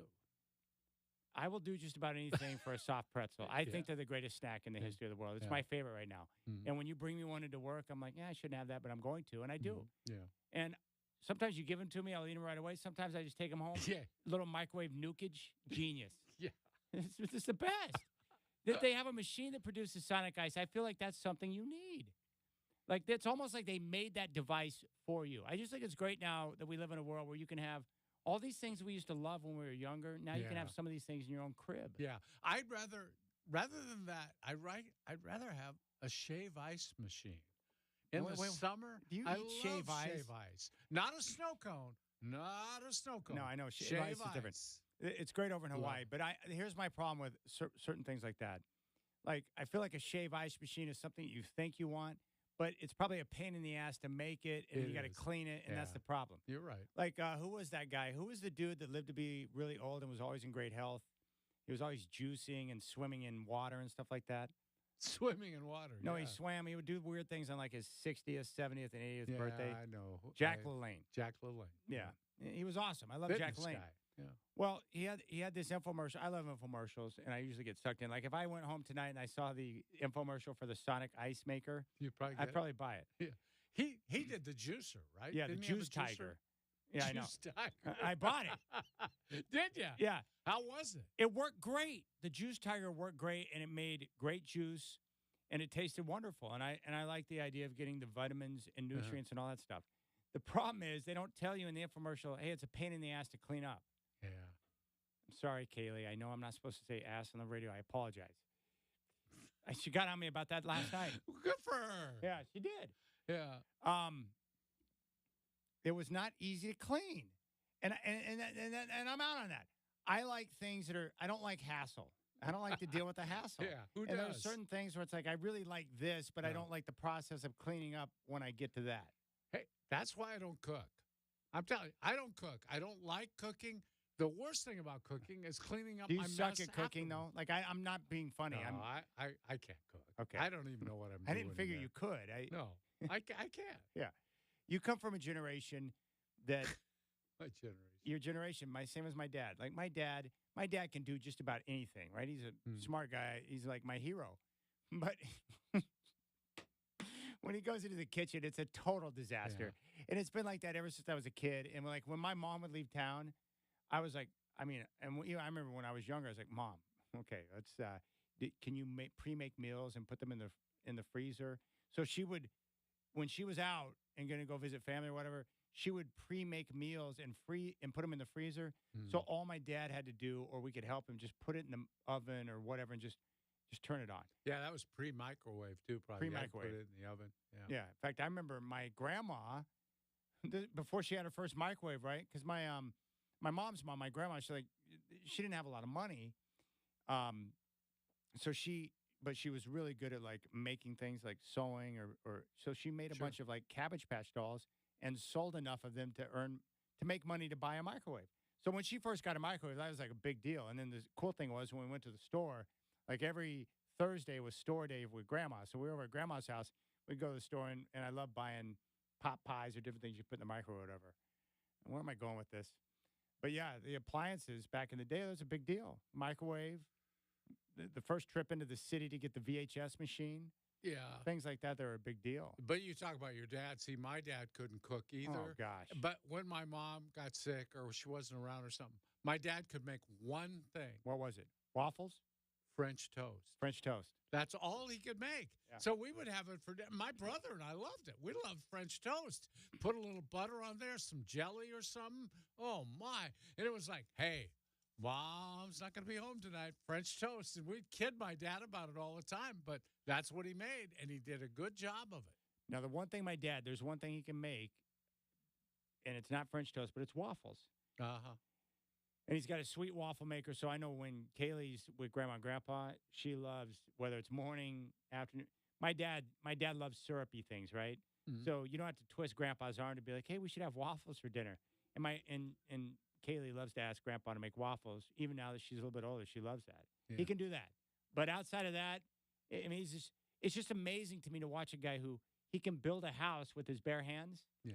He can take a chunk of wood and create this beautiful vase on his lathe, but you put him in a kitchen, complete train wreck. But another one, waffles. I like waffles too. I like making them. I don't like cleaning up after waffles because sometimes they stick to the grill, and you got, no thanks. Disaster. No thanks. No, I'm like that too. That's why part of the reason why I eat the same things all the time because I've got to clean up. I'm looking for as little hassle as possible. Mm-hmm. Now, I know people that like to crack open a bottle of wine. They like to sip the wine. They like to make the dinner. They go through a whole process. They get off on that stuff. I ain't got the time for that because most of the time I'm eating, like, it's for purpose anyways. So I don't like the hassle. So I'm like you. I need quick and easy. But that's why I like summer because I grill things, and I can do that. I'll grill some burgers or a steak or You got whatever. the Traeger? You got a Traeger, right? Yeah, but I don't have to. I don't even clean Set the it grill and forget it. at the start of summer. You break out the Traeger, and the grill looks pretty nasty. It's had all that stuff on there. I don't care. Yeah. You put it on there, you grill something. It always tastes great. It doesn't matter if that thing's clean or not. I forgot the name of the place. There's a place over in Lake Oswego where they got these companies now that will, like, you can go and pick them up yourself or they'll deliver them to your home. Like, great meals that they're already prepared. Oh, yeah, I've been there. Yeah, those are good. Some of them are great. Mm-hmm. You got to know which ones, though. Some of them are, some of them aren't. Yeah. Let's go out to the phones. I think one guy's eating right now, Sean and Sandy. Apparently, Shacker got word he was eating pizza right now. Let's go out to Sean and Sandy. Sean, welcome to the show. What's on your mind? Hey, it's all about what you put into it, what you get out of it. And I love what you guys are talking about. A grill's the best because what do? You light the briquettes, you light the grill, and you brush it off, right? Easy. And that's the best. And I'm getting a snack and a couple beverages before we head over to the Hops game tonight, you guys. Oh, nice. Good for you. Did you win tickets yesterday? I did. All right. I did. I'm so thankful. This will be my first Hops game I've gone to. It's a long drive. It's halfway to the coast for me, you guys. Yeah, that's right. Yeah, dress warm because it's going to be a little chilly tonight. But, Sean, I know how much you love baseball. You're going to have a good time. You know I will, brother. Have a great night. I'll talk to you tomorrow. There you go. There's my man, Sean and Sandy. Yeah, good for Sean. He's the guy. He came up. I had that extra ticket for the Dodger-Mariner game last year. Mm-hmm. I hit up Sean. I was like, dude, I got an extra ticket if you want to go.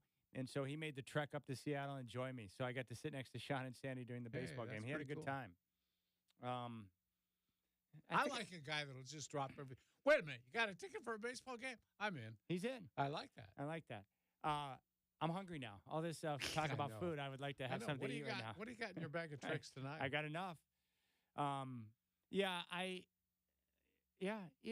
every generation's different. Like,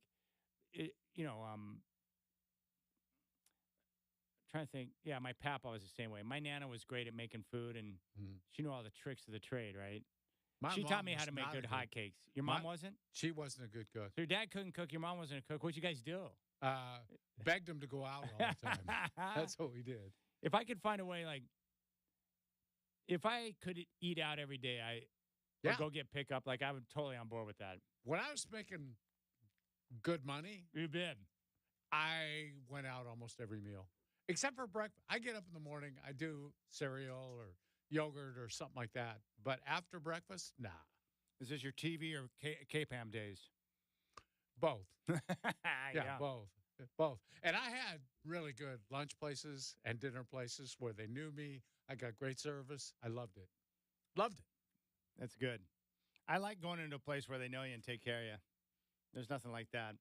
All right, we got to talk exit interviews. Sean Highkin, Rose Garden Report's going to join us next. I want to ask him what he thought the biggest piece of news that came out yesterday was. You got the Rip City Drive.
All right, we got all the exit interviews from the Trailblazers, from their coach and their general manager yesterday. So I think it's only fair that we get Sean Highkin to do an exit interview here on the show. From the Rose Garden Report, he is back. And Sean, I want to start with this, since I'm getting this question a lot, and I'm sure you have as well. What is the best case scenario for the Trailblazers when it comes to the Golden State Warriors tonight? Do Blazer fans want them to lose to the Kings? Do they want them to win? What do you think is the best case scenario? Well, I think pretty clearly the answer there is you would like for them to lose. And then that way their pick is slotted in the lottery at number 13. Yes. As opposed to, let's say I believe, I don't have it in front of me, I believe if they win tonight in the first play-in game, because the game that they're in with Sacramento is the 9-10, so whoever wins this game has to win another game to make it to the playoffs. So they could win this game and then lose to whoever loses this New Orleans Lakers game that's going on right now, that the Lakers are up by 2 halfway through the second quarter right now. So that's been a pretty close one so far. I have it on. But they could win tonight and then lose to whoever loses the Lakers-Pelicans game. And then I believe they would be in the 14th spot in the lottery. Or if they win both of their play-in games, they make it to the playoffs, then that pick will just be number 15 overall, because then they'll be in the playoffs and they won't be in the lottery. So they'll have the first pick that's outside of the lottery. So 13, 14, 15, kind of somewhere in there. Now, of course, if they do get into the lottery at 13 or 14, then there is a small chance. There is a tiny chance because they're like that far back in the lottery, but there is a tiny chance the pick could move up into the top 4, in which case Golden State keeps it this year, and then the Blazers get it only protected top 1 next year or unprotected in 26. So that's kind of where all that stuff lands. But just for the sake of, if you want them to potentially have the best pick this year, if they do keep that pick, which I think is the most likely scenario, you would like it if Golden State loses tonight. Sean, curious what you think the biggest story out of exit interview day was. I don't know if there was really a big story out of exit interviews. I don't think there was really a lot that anybody said that we didn't really know about, because I guess the only real hard news that came out was Joe Cronin confirming that Chauncey Billups is going to be back as the head coach. But I kind of expected that, and I've been, writing and saying on this show and others for months that I didn't expect the coaching change to happen there. I guess having that officially on the record is kind of, more of a big deal than it's better to have that stuff on the record than not. I think the one other thing, as far as the Chauncey aspect of it, because the player stuff was all, and we can get into some of the individual player stuff if we want to. I don't think any of those guys said anything that you wouldn't kind of expect them to say about how their season went or their future plans or any of that kind of stuff. But we asked Chauncey pretty directly, and I've got a column coming out about this tomorrow and kind of the dynamics that they're going to have to navigate. But he's going into the last guaranteed year of his contract. He signed a 5-year deal, with the 5th year in 2021, the 5th year, which is 25-26, is a team option. And as far as we know, I don't think that option's been picked up. And Chauncey kind of said directly that, it's up to the front office and the organization and ownership whether they want to pick up that option or do an extension or anything like that. But he pretty much admitted that he knows that he kind of has to show what he can do next year, or else he probably won't be the head coach of the Blazers after that. So it's going to be real interesting to see. Like, you don't really see that happen very much anymore, a coach going into a lame duck season without a contract extension or without that option being picked up. So that's going to be something interesting to keep an eye on over the next year. Well, I think what else will be interesting, Sean, is the dynamic between him wanting to show he can coach and quite possible the front office wanting to lose as many games as possible. I mean, it seems to me that next season, if you were ever going to tank, next season would be the year to do it. Now, it's not a Wemby year, but there's some good players up at the top and not just one. What do you expect for next season? Oh, yeah, absolutely. This is going to be a season coming. If you look at this coming draft, the one that's in a couple of months, Joe was very diplomatic yesterday when someone asked him about this draft class, and he basically said, yeah, this is a draft that doesn't have a lot of consensus. And I mean, you're going to get some. There's usually, I've had different GMs tell me over the years. There's usually 6 or 7 guys that are in any given draft that end up being good NBA players, at least 6 or 7 guys. But that doesn't mean they're going to be the top 6 or 7 picks. Right. So it's not like there is no talent in this draft, and there's no players that could be, good players, or guys that the Blazers, if they were to get a high pick, could add to their this core with Scoot and Shade and then whoever else is going to be around going forward. But if they get if they had gotten the number 1 pick last year and they were getting Wemby, then we'd be talking about a lot of different things. We'd be talking about, like, are they going to be title contenders in the next couple of years? And Damian Lillard would still be here in that scenario, and all this other stuff. Or even a couple of years before that, if they had gotten, if they were in the lottery the year that, like, Zion Williamson, or like usually most years when there's a lottery, you can usually point to, okay, whoever wins the lottery is going to take this guy.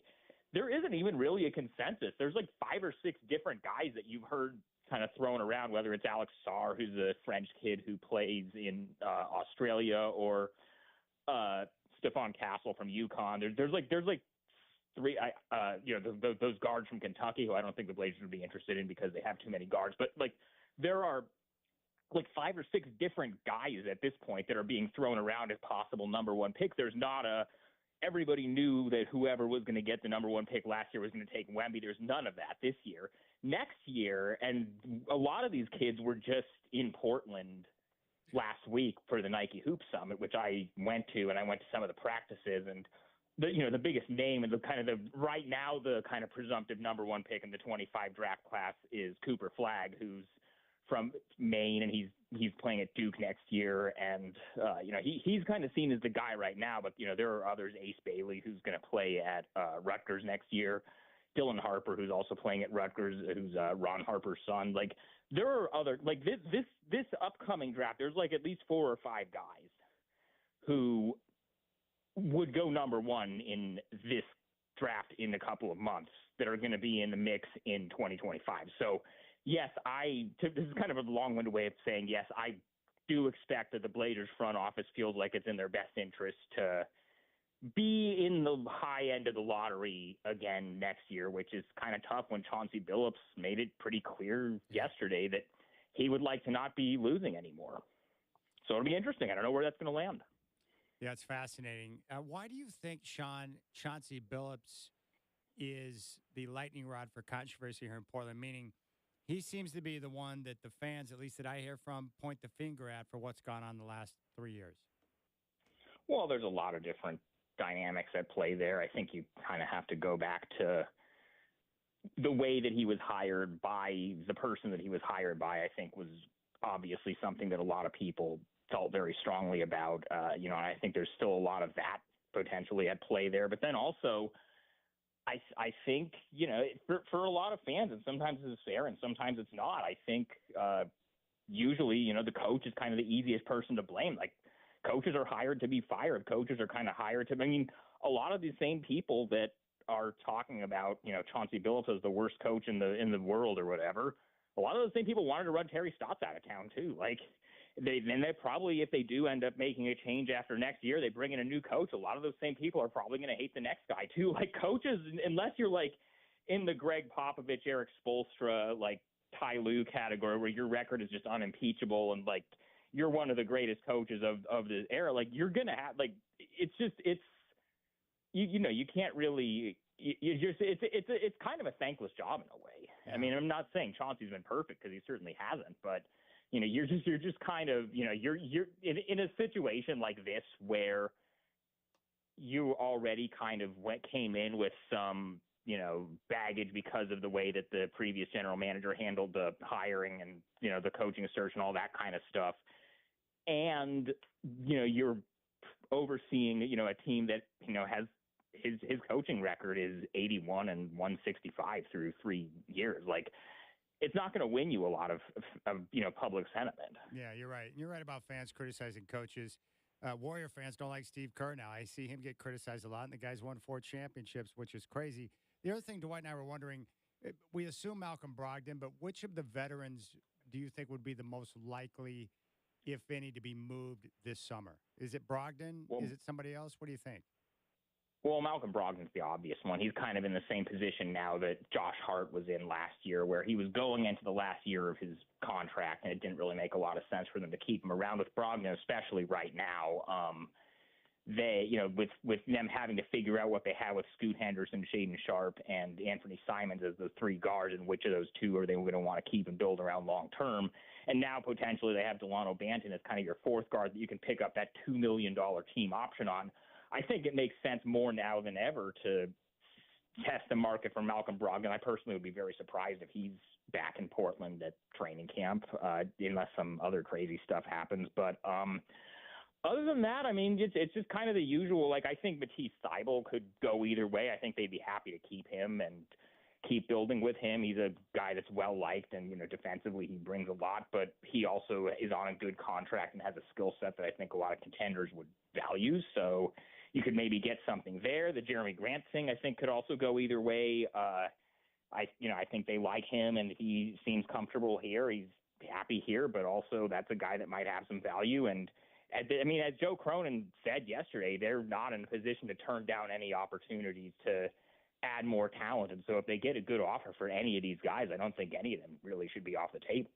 Yeah, Sean, I have to say the one that I think about a lot is they've done a pretty good job of sort of polishing up DeAndre Ayton. He's had a good year statistically. I don't know what people within the league think about him now, but the danger of bringing him back is he's going to score points. He's going to help you next year, as is Grant, and you're not in the business next year winning a lot of games. Maybe is it time to try to think about maybe getting an extra pick or two in next year's draft and moving forward without those guys? Well, I don't know how many extra picks in next year's draft you're going to be able to get. The reason they didn't trade Malcolm Brogdon at the deadline is because they got a lot of offers that involved more first-rounders for the 2024 draft, which isn't a very good draft, and they already had two. And they would have traded Brogdon, or they would have traded any of these guys for first-rounders in the 25 draft, but nobody's giving those up because they know that those picks are going to be much more valuable. Like, you're not getting a first in this draft, in the 25 draft, very easily. The Ayton thing is kind of interesting, Dwight, because he's, like you said, yeah, he especially over the last 6 weeks of the season after he came back from that knee injury, he was probably the best version of DeAndre Ayton that we've seen since Phoenix's finals run in 2021. And, I do know that they're kind of in the same spot with him that they were in with Nurkic, where, for however many years, where it's like they're both, yes, they're both flawed players, but it's like, how are you going to go out and get someone better? It's not very either. Like, DeAndre Ayton is good enough that the list of guys that are definitively better than him is like it's a very short list before you get into like the guys that are like so far on a different tier that you're just never going to be able to get any of them. So I don't know how much sense it would make sense. I don't know how much sense it would make to move him, but the Jeremy thing I think is going to be maybe a little bit more interesting than it was at the deadline. I think that's something that they maybe will, I don't know about will, but should, I think, be more open to than they were at the deadline. All right, Sean, before you go, for those who don't understand, can you explain how it works with the NBA, with the Hornets and the Trailblazers having the same record, and how they're going to figure out who gets to have which slot, 3 or 4? So my understanding is that they're both going to have the same, instead of, because the way it normally works is the teams with the 3 worst records in the league, which are Detroit, Washington, and then Portland and Charlotte are tied for that 3/4. Normally, the teams with the 3 worst records, if they all had different records, would all have a 14% chance of getting the number 1 pick, and then the 4th team would have a 12.5% chance. Because the Blazers and the Hornets have the same record at 3 and 4, they're splitting the odds where I believe it's 13.3% for each team, but they're still going to have to do some sort of tiebreaker, and the league does those. It's not any of the stuff that you use for like playoff seedings, like where you talk about like head-to-head record, division winner, any of that kind of stuff. Like the league, if 2 teams have the same record, they just do a coin flip to determine who's ahead of who in the draft order, and I believe they should be putting those out at some point this week or next week. I think it's going to be pretty soon, but that basically just means even though they have the same odds, it's going to basically, because if you're in the third pick, the lowest you can move down is 7. If 4 teams behind you jump up. And then if you're in the fourth pick, the lowest you can move, or the lowest you can move down is 8. And so we're going to have to determine which of the two between Portland and Charlotte is in 3 technically and which one is in 4. But they're both going to have the same actual odds to get the number 1 overall pick, which is going to be around 13.3%. All right. You can check out the Rose Garden Report. He does a terrific job covering the team. He's on X at Hiken, Sean Hiken from the Rose Garden Report here on the Rip City Drive. Sean, as always, appreciate the time. I'll talk to you soon, and have a good night, my friend. Yeah, good to talk to you guys. All right, there's Sean Hiken. Well, we'll come back and we'll take your phone calls, but I want to talk to you about that. It's a weird friction, coach and GM who get along, but they both have different designs on what they want to do next year. Yeah, and I understand Chauncey. I mean, he's been a good soldier here. He's done what they've told him to do. And not complained once. Right. Never gone public with it. I wasn't hired. I mean, go public and say, I wasn't hired to lose games, but that's my task over the last 3 years. He hasn't had a fair shot, and he hasn't had quality players to make a run. People who think he should have won more games, that wasn't even his job, honestly. Yeah, it was. And he's going into another year where it's going to be even worse with this draft coming up. So I don't like it, and I think it's too bad for him. And that's why I think they should step up and give him the option year. And then if they want to fire him after next year, fire him. Yeah, so the option's like a present for being a good soldier through the muck. It's a lovely parting gift if they're going to fire him. It's like severance pay in a way. And then you give him that 5th year with hopefully the roster you want to build moving into the future to show what he can do with more experience under his belt. Yeah. Because I understand what Joe Cronin's trying to do too. And I understand Chauncey's desire to want to win. Yeah, it's conflicting desires there. Yes. All right, we'll come back. We'll get your phone calls, and we'll keep things rolling. You got the Rip City Drive with Dwight and Shad.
Shaq, I'm glad you're not here today because I've been letting off some farts.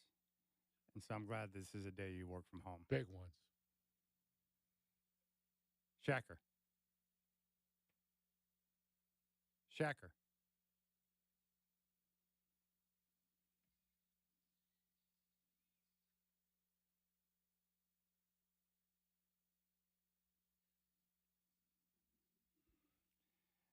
All right, Shacker's messing with my mind right now.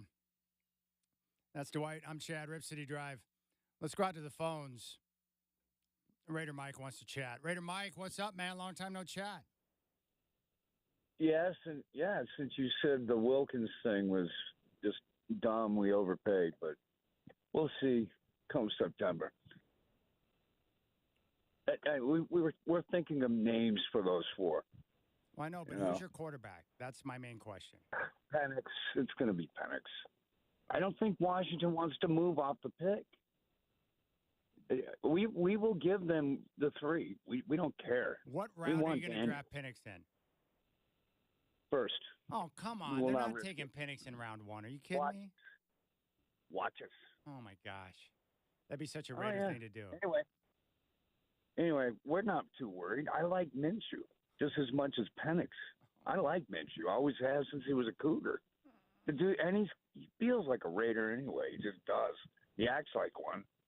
He's very renegade, very rebellious. No, I mean, Dwight and I both like Minshew too, but you're not winning a Super Bowl with Minshew in the AFC when you got to go up against C.J. Stroud, Patrick Mahomes, and friggin' Josh Allen. No, I need Penix doing Magic Mike things. You know, his Husky thing. If that happens, we're good. If not, we're still looking. You know. So anyway, I'm about to go into my first NHL game of my life. Oh, you're going to a Vegas game?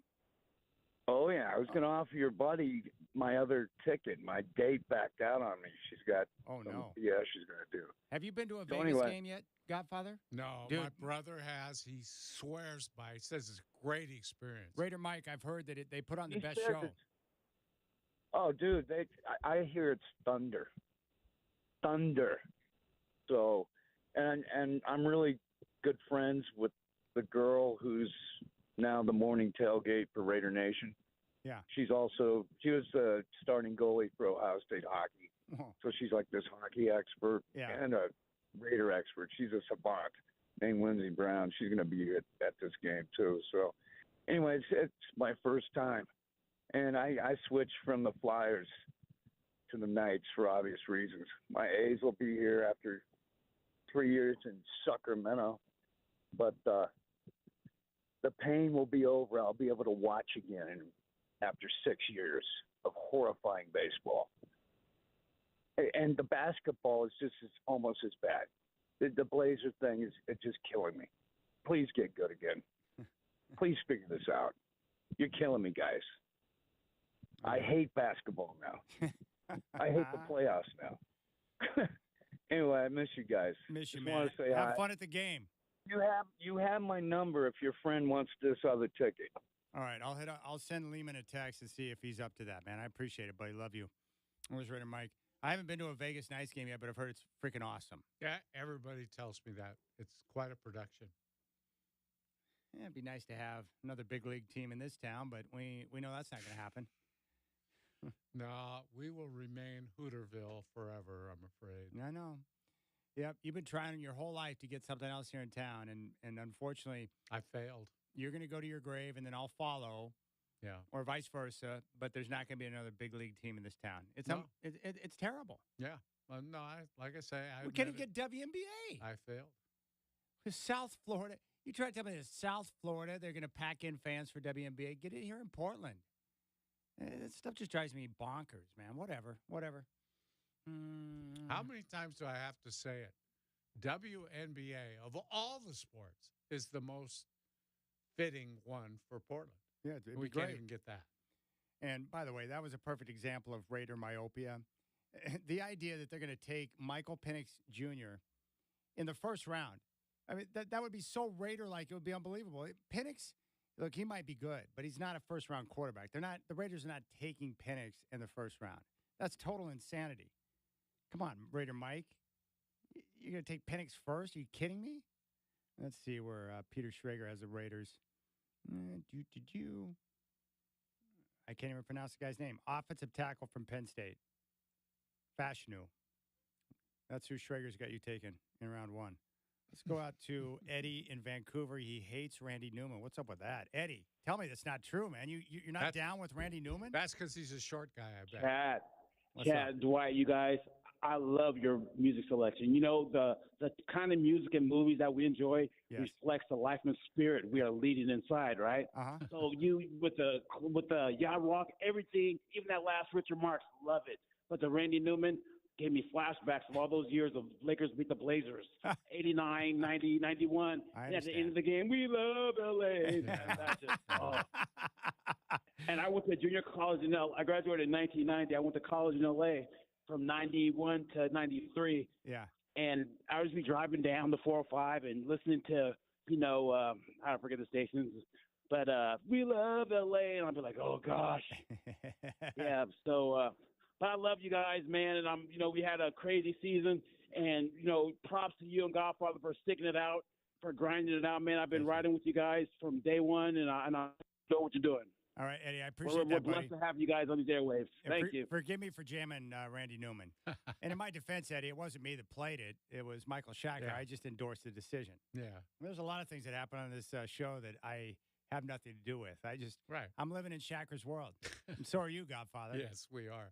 I appreciate him riding with us, though. Appreciate that, Eddie. You're the man. Let's go out to it. And I can understand if you're a Blazer fan, you've suffered through a lot of bad Laker losses over the years in the postseason. Yeah, that's tough. You might not want that song in your life. Let's go out to Don in Wilsonville. Don, long time no talk. What's on your mind? Well, the old Laker rivalry back in the 90s were awesome. Yeah. But, the thing about Portland, I don't think that until Portland really cleans up, starting with the mayor and the governor and this and that, it's never going to happen, Chad. It's just it's a wreck. Just a wreck all around.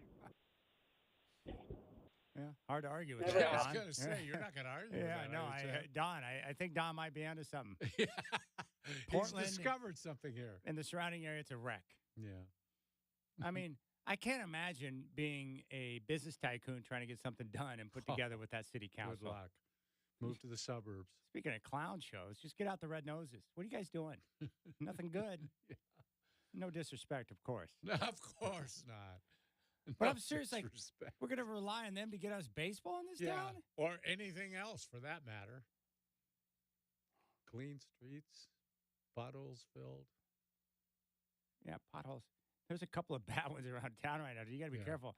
My next vehicle is going to be urban assault, just so I can make it through town without throwing my lineman off. It's ridiculous. Yeah, I've had to replace 2 tires.